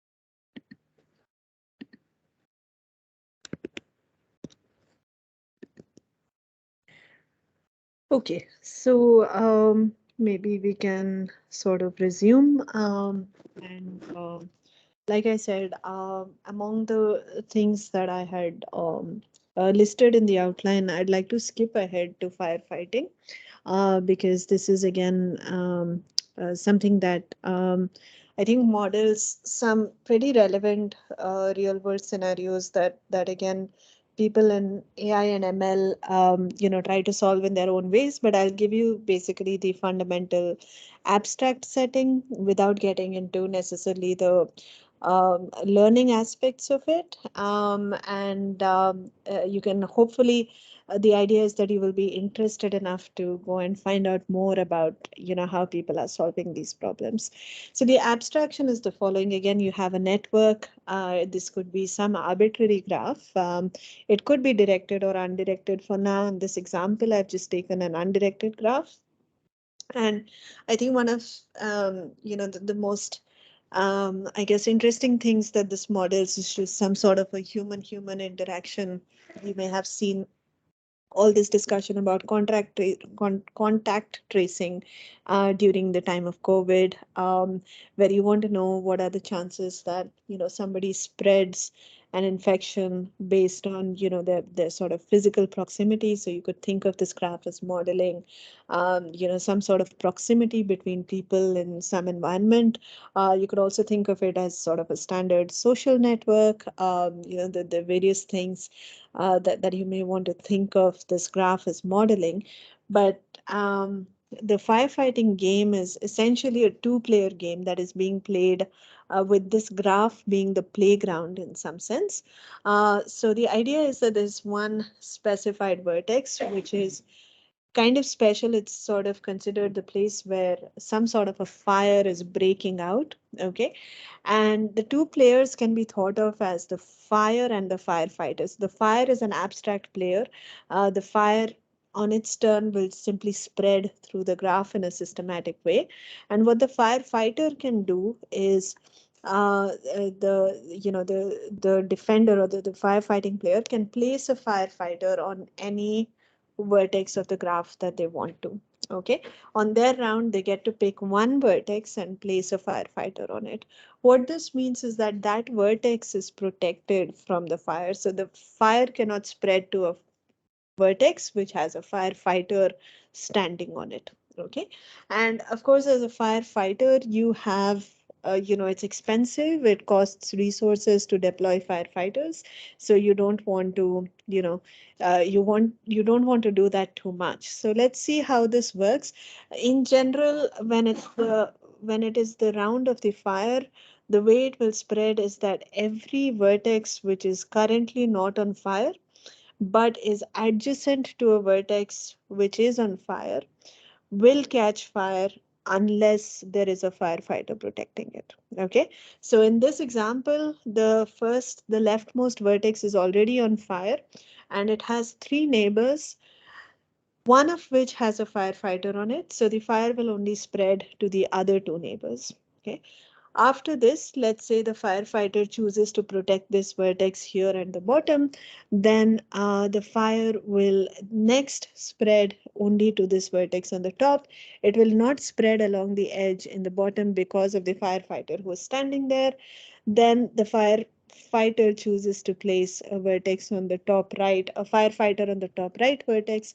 And after this, notice that the fire cannot spread anymore and the firefighter's job is done. So these vertices that are remaining, basically got saved for free in some sense. Even though you did not directly place a firefighter on them, the firefighters on the remaining vertices kind of blocked the fire from spreading here. Okay, if you were actually, if there was a fire that was, let's hope this, this never happens, but if there is a fire spreading in a building or something, you might want to strategize in such a way that you can contain the fire in some region and some other regions get protected simply because the fire has been blocked from spreading. So these vertices which are currently on fire are called burnt. The vertices that have firefighters on them are called protected, and all the remaining vertices which are neither burning nor protected at the end of the game are called saved. So these vertices just got saved. So what you can ask many questions about this setting, but in some sense, the most pertinent question is, what is the minimum number of firefighters that you want to deploy to protect as many, to save as many vertices as possible, right? And it's a very interesting sort of combinatorial question. You may also want to just say that you want to save some critical vertex. Maybe there is a vertex that represents a very important location and you want to save it at all costs. So maybe it would have required fewer firefighters to stop the fire if you had allowed that vertex to burn, but because you want to save it, you may end up, in some sense, spending more resources. Okay, but at least are the rules of the game kind of clear with firefighting? Let me just go back and check the chat to make sure we are at the same page. It'll be great if you can just give me a +1 if the firefighting problem makes sense.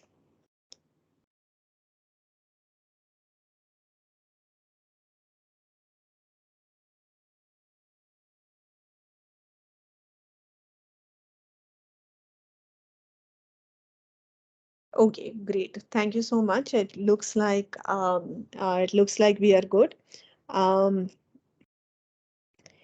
If you have any questions at all, please feel free to at any point unmute yourself, or please feel free to add your questions to the chat. But okay, so just coming back here, a couple of more comments again, given that we have about 15-20 minutes left.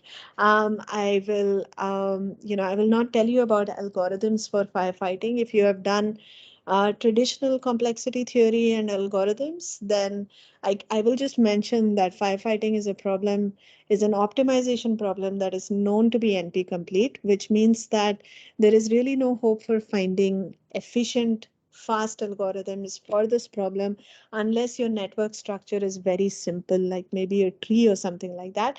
But depending on what you want to do, even on some very simple networks, this problem turns out to be very, very difficult to solve algorithmically. So often you usually use some heuristics or some approximation. But let me just talk a little bit about the applications, which may be a little more interesting. So one thing is, like we said, if you're modeling proximity, and the spread of the fire can be thought of as spreading, as modeling the spread of an epidemic. So you have, you can have a variation where the fire starts from multiple nodes. So initially some people are infected and they are in the population. And as they interact with more and more people, and those people interact with more and more people, the infection keeps spreading. You can think of the firefighters as being, places where you are able to, so I will not say vaccination, because vaccination games are actually a slightly different model. And there you are actually trying to understand what is the best course or what is the best sequence in which you should vaccinate people, because usually, again, vaccines are limited. On day one, you may not have enough vaccines, enough supply to just vaccinate everybody. There's also all kinds of logistics constraints for vaccinating people.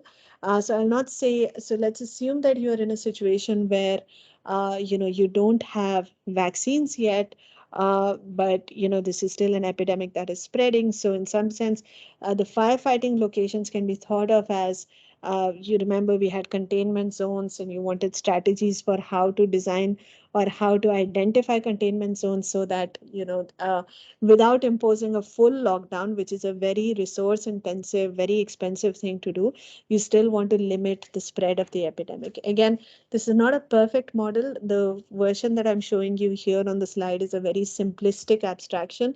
You will want to incorporate all kinds of, so for example, during COVID, you may have seen a lot of discussion about the SIR model, which kind of keeps track of, you also want to model the rate at which the infection is spreading and things like that. But basically, I think SIR stands for susceptible, infected, and recovered. And you're trying to model these three kinds of people in the population. And there are many, many variants of SIR. So firefighting in some sense is sort of it's a closely related abstraction.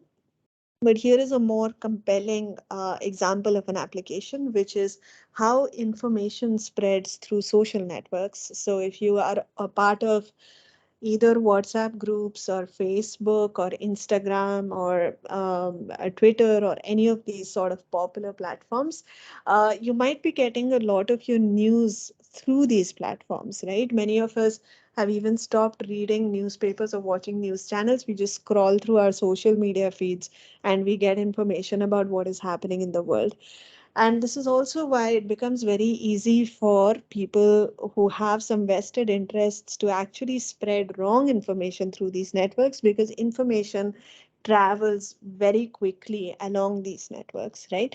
So you want to, so in some sense, the miscreants or people who have, malicious intentions will try to spread this misinformation, which spreads like a fire. And then there are also a lot of people who do fact checking, who do, kind of the job of a firefighter in some sense, which is to kind of clean up. So you might be, trying to convince some people that, okay, this information might reach you, but you convince them that it's actually incorrect. So at least those people who know that this is fake news or it's something that is inappropriate, at least those people will not spread that information further. So this is sort of, one example of something that firefighting actually models nicely. And this is again a very simple deterministic model that if the misinformation reaches you and nobody has, convinced you, or nobody has told you that it is fake news, you immediately get convinced and you start passing it on. That model is very simplistic. In the real world, what happens is even if somebody did not come and tell you, or nobody explicitly convinced you, many people are not so gullible by default, so they will have some sort of a threshold, and maybe they will say only if, like, let's say I have 200 friends on the network. If I see this information coming from, let's say more than 50% of my friend circle, then only I'll be convinced. So 50% is a random threshold. Different people will have different thresholds. Some people will be like, 10 of my friends said this, so it must be true. Some people will be like, oh, just 10 people said it, so it's not significant, I cannot be sure. I'm talking, of course, about news that is inherently suspicious. If it's something that is clearly factual, then all of this does not apply. But something that looks a bit shady or not completely clear if this is fake news or real, then some people will apply their own sort of discretion. So you might have this concept of sort of a tolerance level or a threshold, and you can say that a node or a vertex in the network will catch fire only if a certain percentage of its neighbors are already on fire. Otherwise, it will not catch fire. So you can modify the models in these ways. You can also associate probabilities with, so every person has a certain a certain probability of being convinced about something, and you could model your game sort of based on that. And there are many other interesting variations. One last variation I'll mention is the opposite problem, where you don't want to stop the fire. There are no firefighters. You just want to maximize the spread of the fire. So this you may want to do if you're an advertising agency or you're a marketing, you're a marketing person. You want to actually spread. It's not misinformation. Let's say it's an advertisement or it's an announcement or something that you want to get out there quickly. Then the question becomes slightly different. It becomes which of the networks should you be seeding, which of the vertices in the network should you be seeding with this information, so that if they start propagating it, it'll go very fast. So usually these days people find these so-called social media influencers, and they either pay them or have some other arrangement with them to start saying something, which then starts spreading through the network. So then you have to optimize, right? Which influencers should you go to? What is your advertising budget? Who will charge what? Who has how much reach? All of these things you have to think about. And you also have to think about, again, gullibility. Like if one influencer says something, every influencer has two kinds of followers, right? Some people who actually follow them, and then some people who actually never believe them. So there are these two kinds of, so there are all of these things that you have to keep in mind, and you have to therefore model what is like the typical situation for a normal person in the network. What is their level of gullibility? How much will they, maybe gullibility is a condescending word, I should not use that, but maybe what I mean is really, whom are they going to be convinced by? Who aligns with their taste? So you might want to pick two or three influencers who are very different audiences for maximum coverage and things like that. So all of these are kind of modeled by these sort of abstract games. The one that I just talked about at the end is not called firefighting, because you're not fighting a fire. You want to actually encourage the fire to spread. So that is usually called influence maximization. And there's a huge wealth of literature around it. And it's still a very active area of research, because this is very much something that a lot of people want to do, and there is usually a lot of high stakes involved, both in terms of money and status and so on. So that's definitely something that people are looking at. And there are algorithms both in the traditional sense as well as learning algorithms, where people try to learn user behavior, predict user behavior by observing it over time. So again, if anybody finds this sort of interesting and you're curious, please reach out to me and I can definitely point you to references. I'll anyway give you the link to these slides, which have like more references on other slides, which I'm not displaying right now, mostly in the interest of time. So I will again skip solo chess maybe and talk about fair division, which is what I promised. So solo chess, by the way, if anybody enjoys playing chess, but if you have not heard of solo chess, I would definitely recommend checking it out. So it's on chess.com. You can go and sort of find it. If you search for it, you'll find it. And it's a variation of the game where it's a single player version. You play it by yourself. And essentially, let's see if we can go to something that looks a bit interesting. So the idea is that you have a board which looks completely crazy, right? If you play chess, you know that you will never see a board like this with 5 or 6 queens or whatever it is. So it's a very randomly generated board with pieces all over the place. And the idea is that every move has to be a capture, and you have to clear the board. And every piece can only capture 2 times. After that, it becomes dead. So if I move this rook and I move it again, it's now dead. It cannot move anymore. Anyway, it has it could have captured this knight, but it cannot move anymore. So you have to clear the board by making these moves, and it's a really fun sort of a variation to play and to think about how would you write an engine which can solve instances of solo chess. How can you write a program which will generate valid instances of solo chess? These are all very interesting questions. It's not very different in I mean, it might remind you of something like Sudoku, right? Where because you have to there's some moves that could be bad, and then you could go on and you could get stuck. You may not be able to clear the board. Or if you played checkers, it may remind you of checkers. So it's this very interesting single player version. And As I said, chess gets a lot of mainstream attention, but I've not seen people talk as much about solo chess. But I think it's a very engaging game if you just want to play it for fun, and if you want to think about computational aspects. I think there are lots of interesting questions. It's very underexplored, and in some sense, I have not seen a lot of literature around this. We have some work that came out this year, but that was more about algorithms for solving solo chess, and it was more of a complexity thing. So I would definitely sort of say that this is an interesting thing to check out if you have not played it before. The last thing I'll talk about is fair division, which is about resource allocation. And again, I will keep it very brief because I realize it's been a long day, I'm sure, for all of you, and we are kind of starting to run out of time. But you very often in a situation where, again, there are, like we were saying earlier, there might be multiple agents, and you have to do some sort of distribution of resources among them. And again, these don't necessarily have to be people. They could be robots, they could be programs running on a machine that are trying to get some CPU time and things like that. And usually you would think that if you just want to distribute resources, you just do it equally, right? What is the big deal? So we want to distribute M items among N people. And uh, the crucial thing here is that these people don't view these items the same.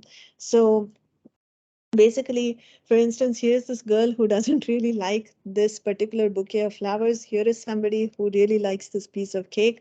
Here's someone who is kind of neutral about this car. They're like, it's okay. They don't care so much. So different people have different perceptions about these items. And our goal is to do this distribution so that everyone is kind of happy.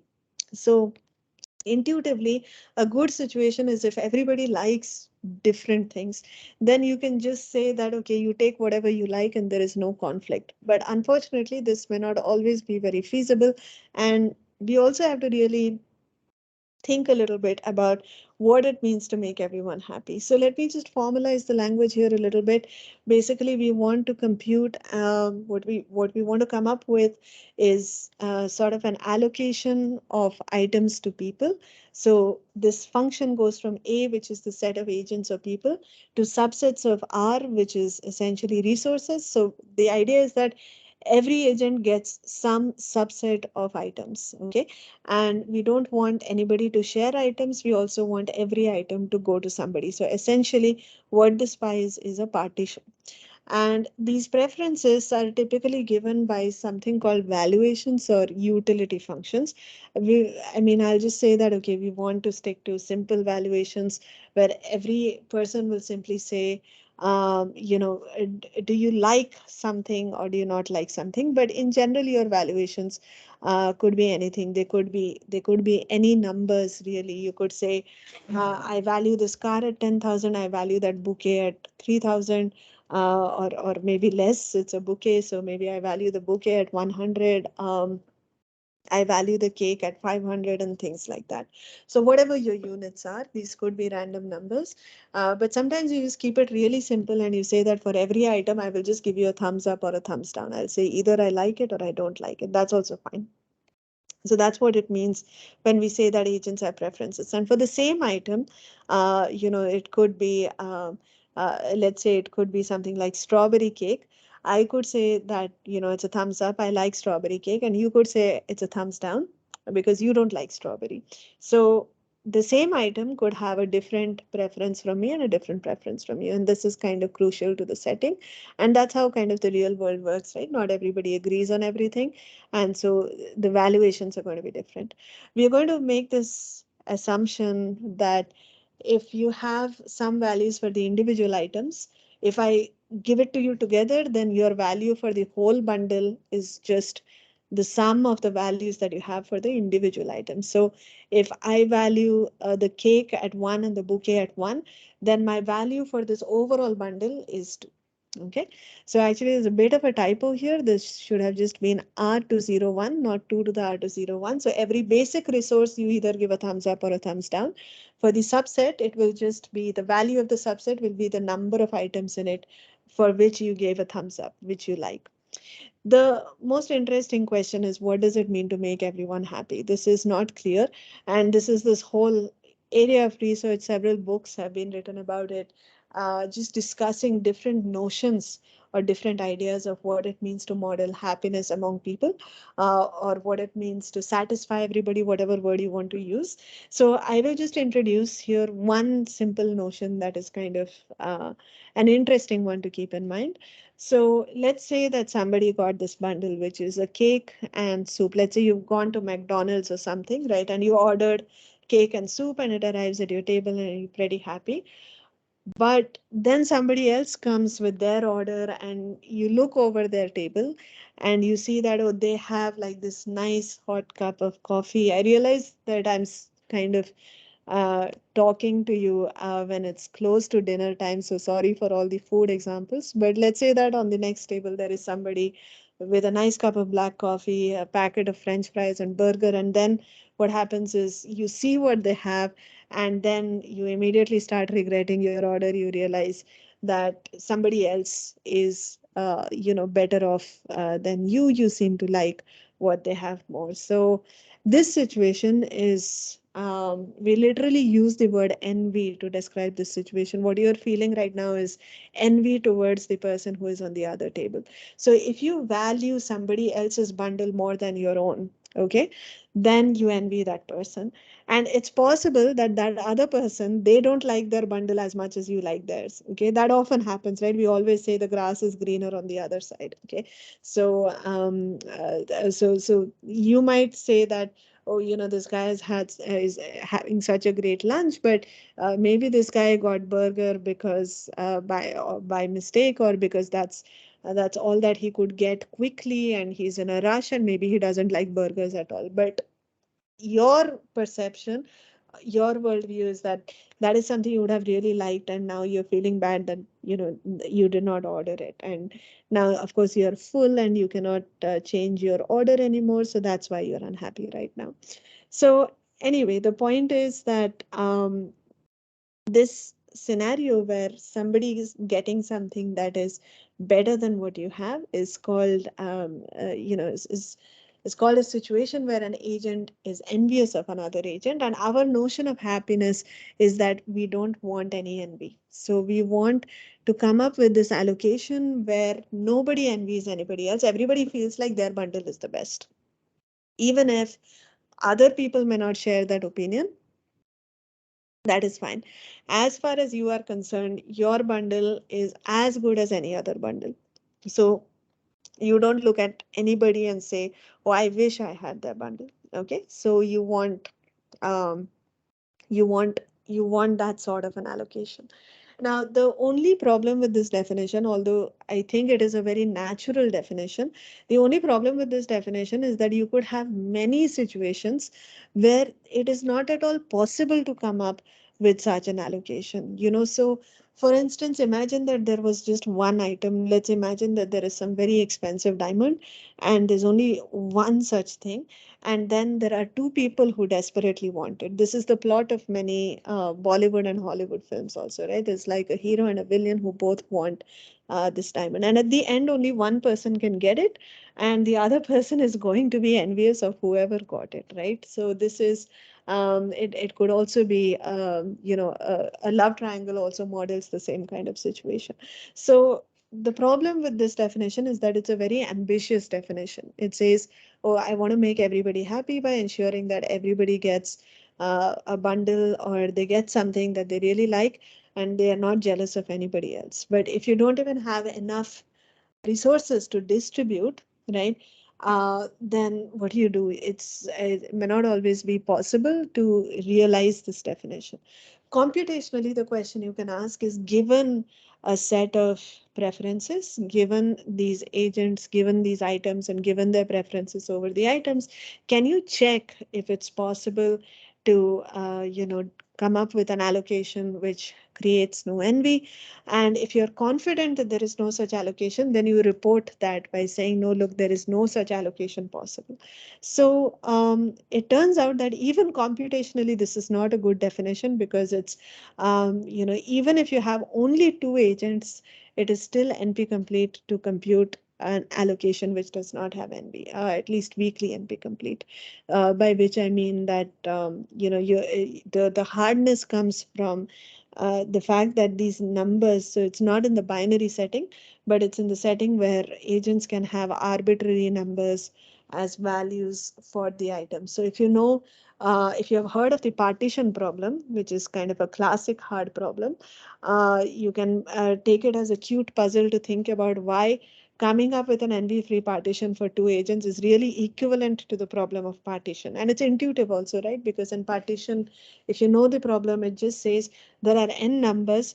Can you find out if there is some subset of numbers whose sum is exactly half of the total sum? Okay, so you can probably intuitively see why, if it is hard to partition numbers, it's also hard to come up with NV-free allocations. So there are some details which I'm not talking about here in the interest of time.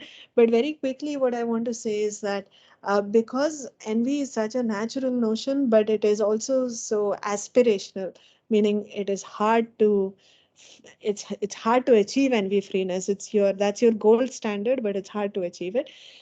There are lots of people who have tried to relax this notion and who have said, okay, maybe we can achieve it approximately at least, right?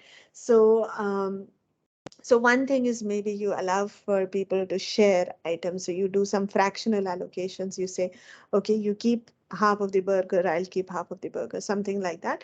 But of course, if it's a diamond, it's very difficult to break a diamond and, to do something like that. So in many settings, the sharing business may not be appropriate.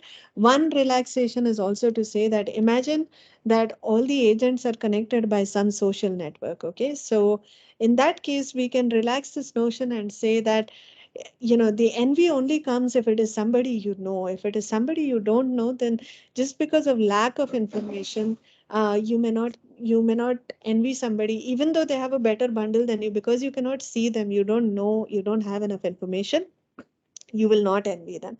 So that is another sort of an interesting relaxation. So of course, if your graph is complete, like the graph we saw in the game of sim, if everybody is connected to everybody, then we are back to square one. But in the real world, often these kinds of networks are sparse, so many edges are missing.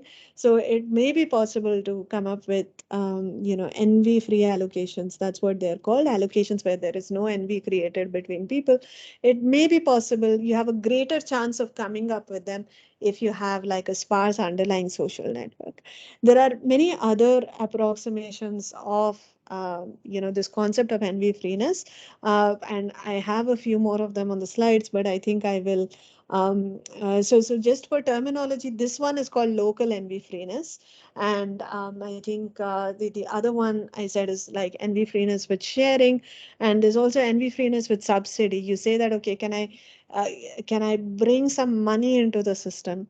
And, for people who are unhappy, I'll kind of try to pay them off a little bit and try to make them happy, right? So then you want to say, what is this minimum amount of money? Because I don't want to, I don't want to have to spend too much. So what is the minimum amount of money that I should bring in to make people envy free? And so this is called envy freeness with subsidy, because you're trying to, make up for lack of items with money. And some of this problem also comes because you are asking for this allocation to be complete. Remember, at some point we said you have to allocate everything.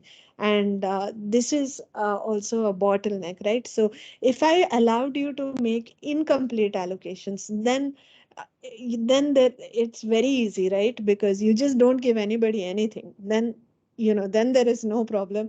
Nobody envies anybody. But obviously that's not satisfying. You want to give people something. So one idea is, if completeness is the problem, then, or that's a challenge, then can you achieve envy-free allocations by not assigning some small number of items? So of course, if there's only one item, this does not make a lot of sense. But if there are a large number of items, then maybe it makes sense to say, okay, if you maybe just don't allocate, a few items, one or two items, the rest of it can be envy free, then let's be happy with that itself, right? So that is called envy freeness by charity. So you assume that these items that you did not allocate have somehow gone to charity. Okay, so so again, coming up with fair allocations of resources is a very fundamental problem. In fact, some people would say that this question goes back as far as the Bible, because the biblical texts actually have these kind of stories about dividing. I believe maybe it was a piece of land. I don't remember the exact story, but it is considered one of the oldest problems in the book.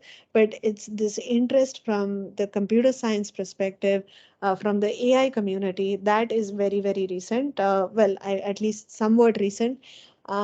Game theorists have been looking at fair division for a long, long time. And again, there's sort of a wealth of literature. There was a survey that was published in March 2022, February or March, which kind of does a very nice overview of some of the recent research in fair division. And again, as I said, whenever you're looking at intelligent systems, where all of these, there are autonomous agents that are coming together trying to make some decisions, whether it is autonomous driving or autonomous football players playing, like robotic football players playing RoboCup, which is a tournament that happens once every year in the US. Whatever the situation is, often um, you have to have a reasonable method for making collective decisions, and often those decisions involve um, things like equitably dividing resources, and there's sort of many examples where these questions become extremely relevant in the real world. So even if you're in a corporate setting and you want to know how to distribute perks, how to distribute office space, how to distribute time. So let's say you're a manager and you have so many direct reports, and everybody has their own preferences for when they want to meet you, for how long they want to meet you, how do you distribute your time, and things like that. So being able to come up with systems that let you do this in a way that is fair, in the sense that it makes everyone happy, is a very interesting problem, and one that is where a lot of progress has been made, but one where we very much have work to do as well. So I hope you found that interesting enough to go and explore it further. So I'll just I think, let me just skip ahead to the last slide where I have at least my email, and I would really welcome any further sort of. I realize it is kind of late now, so I don't want to take up too much more of your time. But this is the link to the slides. I'll also put it in the chat, and there will be more references here that you can look up. And there's, as I said, lots of interesting material on games and AI on YouTube. If you would like to check out the AlphaGo documentary, once again, please do that. And Nikki Case's Game of Trust, the link to that is already in the chat, and it's also in the slides. So that's also something that you may want to check out. Other than that, I'm fairly active on Twitter and somewhat active on LinkedIn, and this is also my email. So I look forward to keeping in touch with all of you. So thanks very much for your patience for so long, and also for being such a sport and playing along with me. All the games that we had in today's session. I hope that if nothing else, you have taken back some games that you can play with your friends and family. And hopefully the computer science was also relevant for some of you at least. And as I said, I'll be happy to I'll be happy to keep in touch over email and continue these interactions. So thank you so much, Manisha ji, Swati ji. Really appreciate your feedback. Thanks a lot. So I will stop here and also stop sharing my screen. Thank you. Thank you so much, ma'am, for such an interesting session. Not only teaching us new games, but also explaining us so much computations and helping us look at games through a computing lens. Thank you so much for the session. Now I just request everybody else to switch on their cameras so I can take a group picture.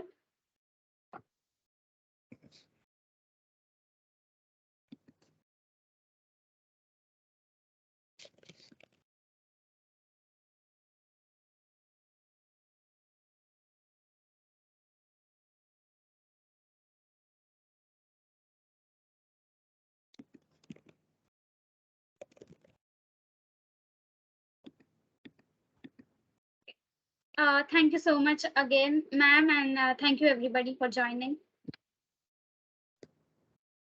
All right, thank you again. It was a lovely opportunity to be here. And like I said, I look forward to keeping in touch with everyone. Good evening, good night. Have a good day if you haven't yet, and see you. Thank you, ma'am. Good night. Thank you, ma'am. Good night. Thank you so much. Good night.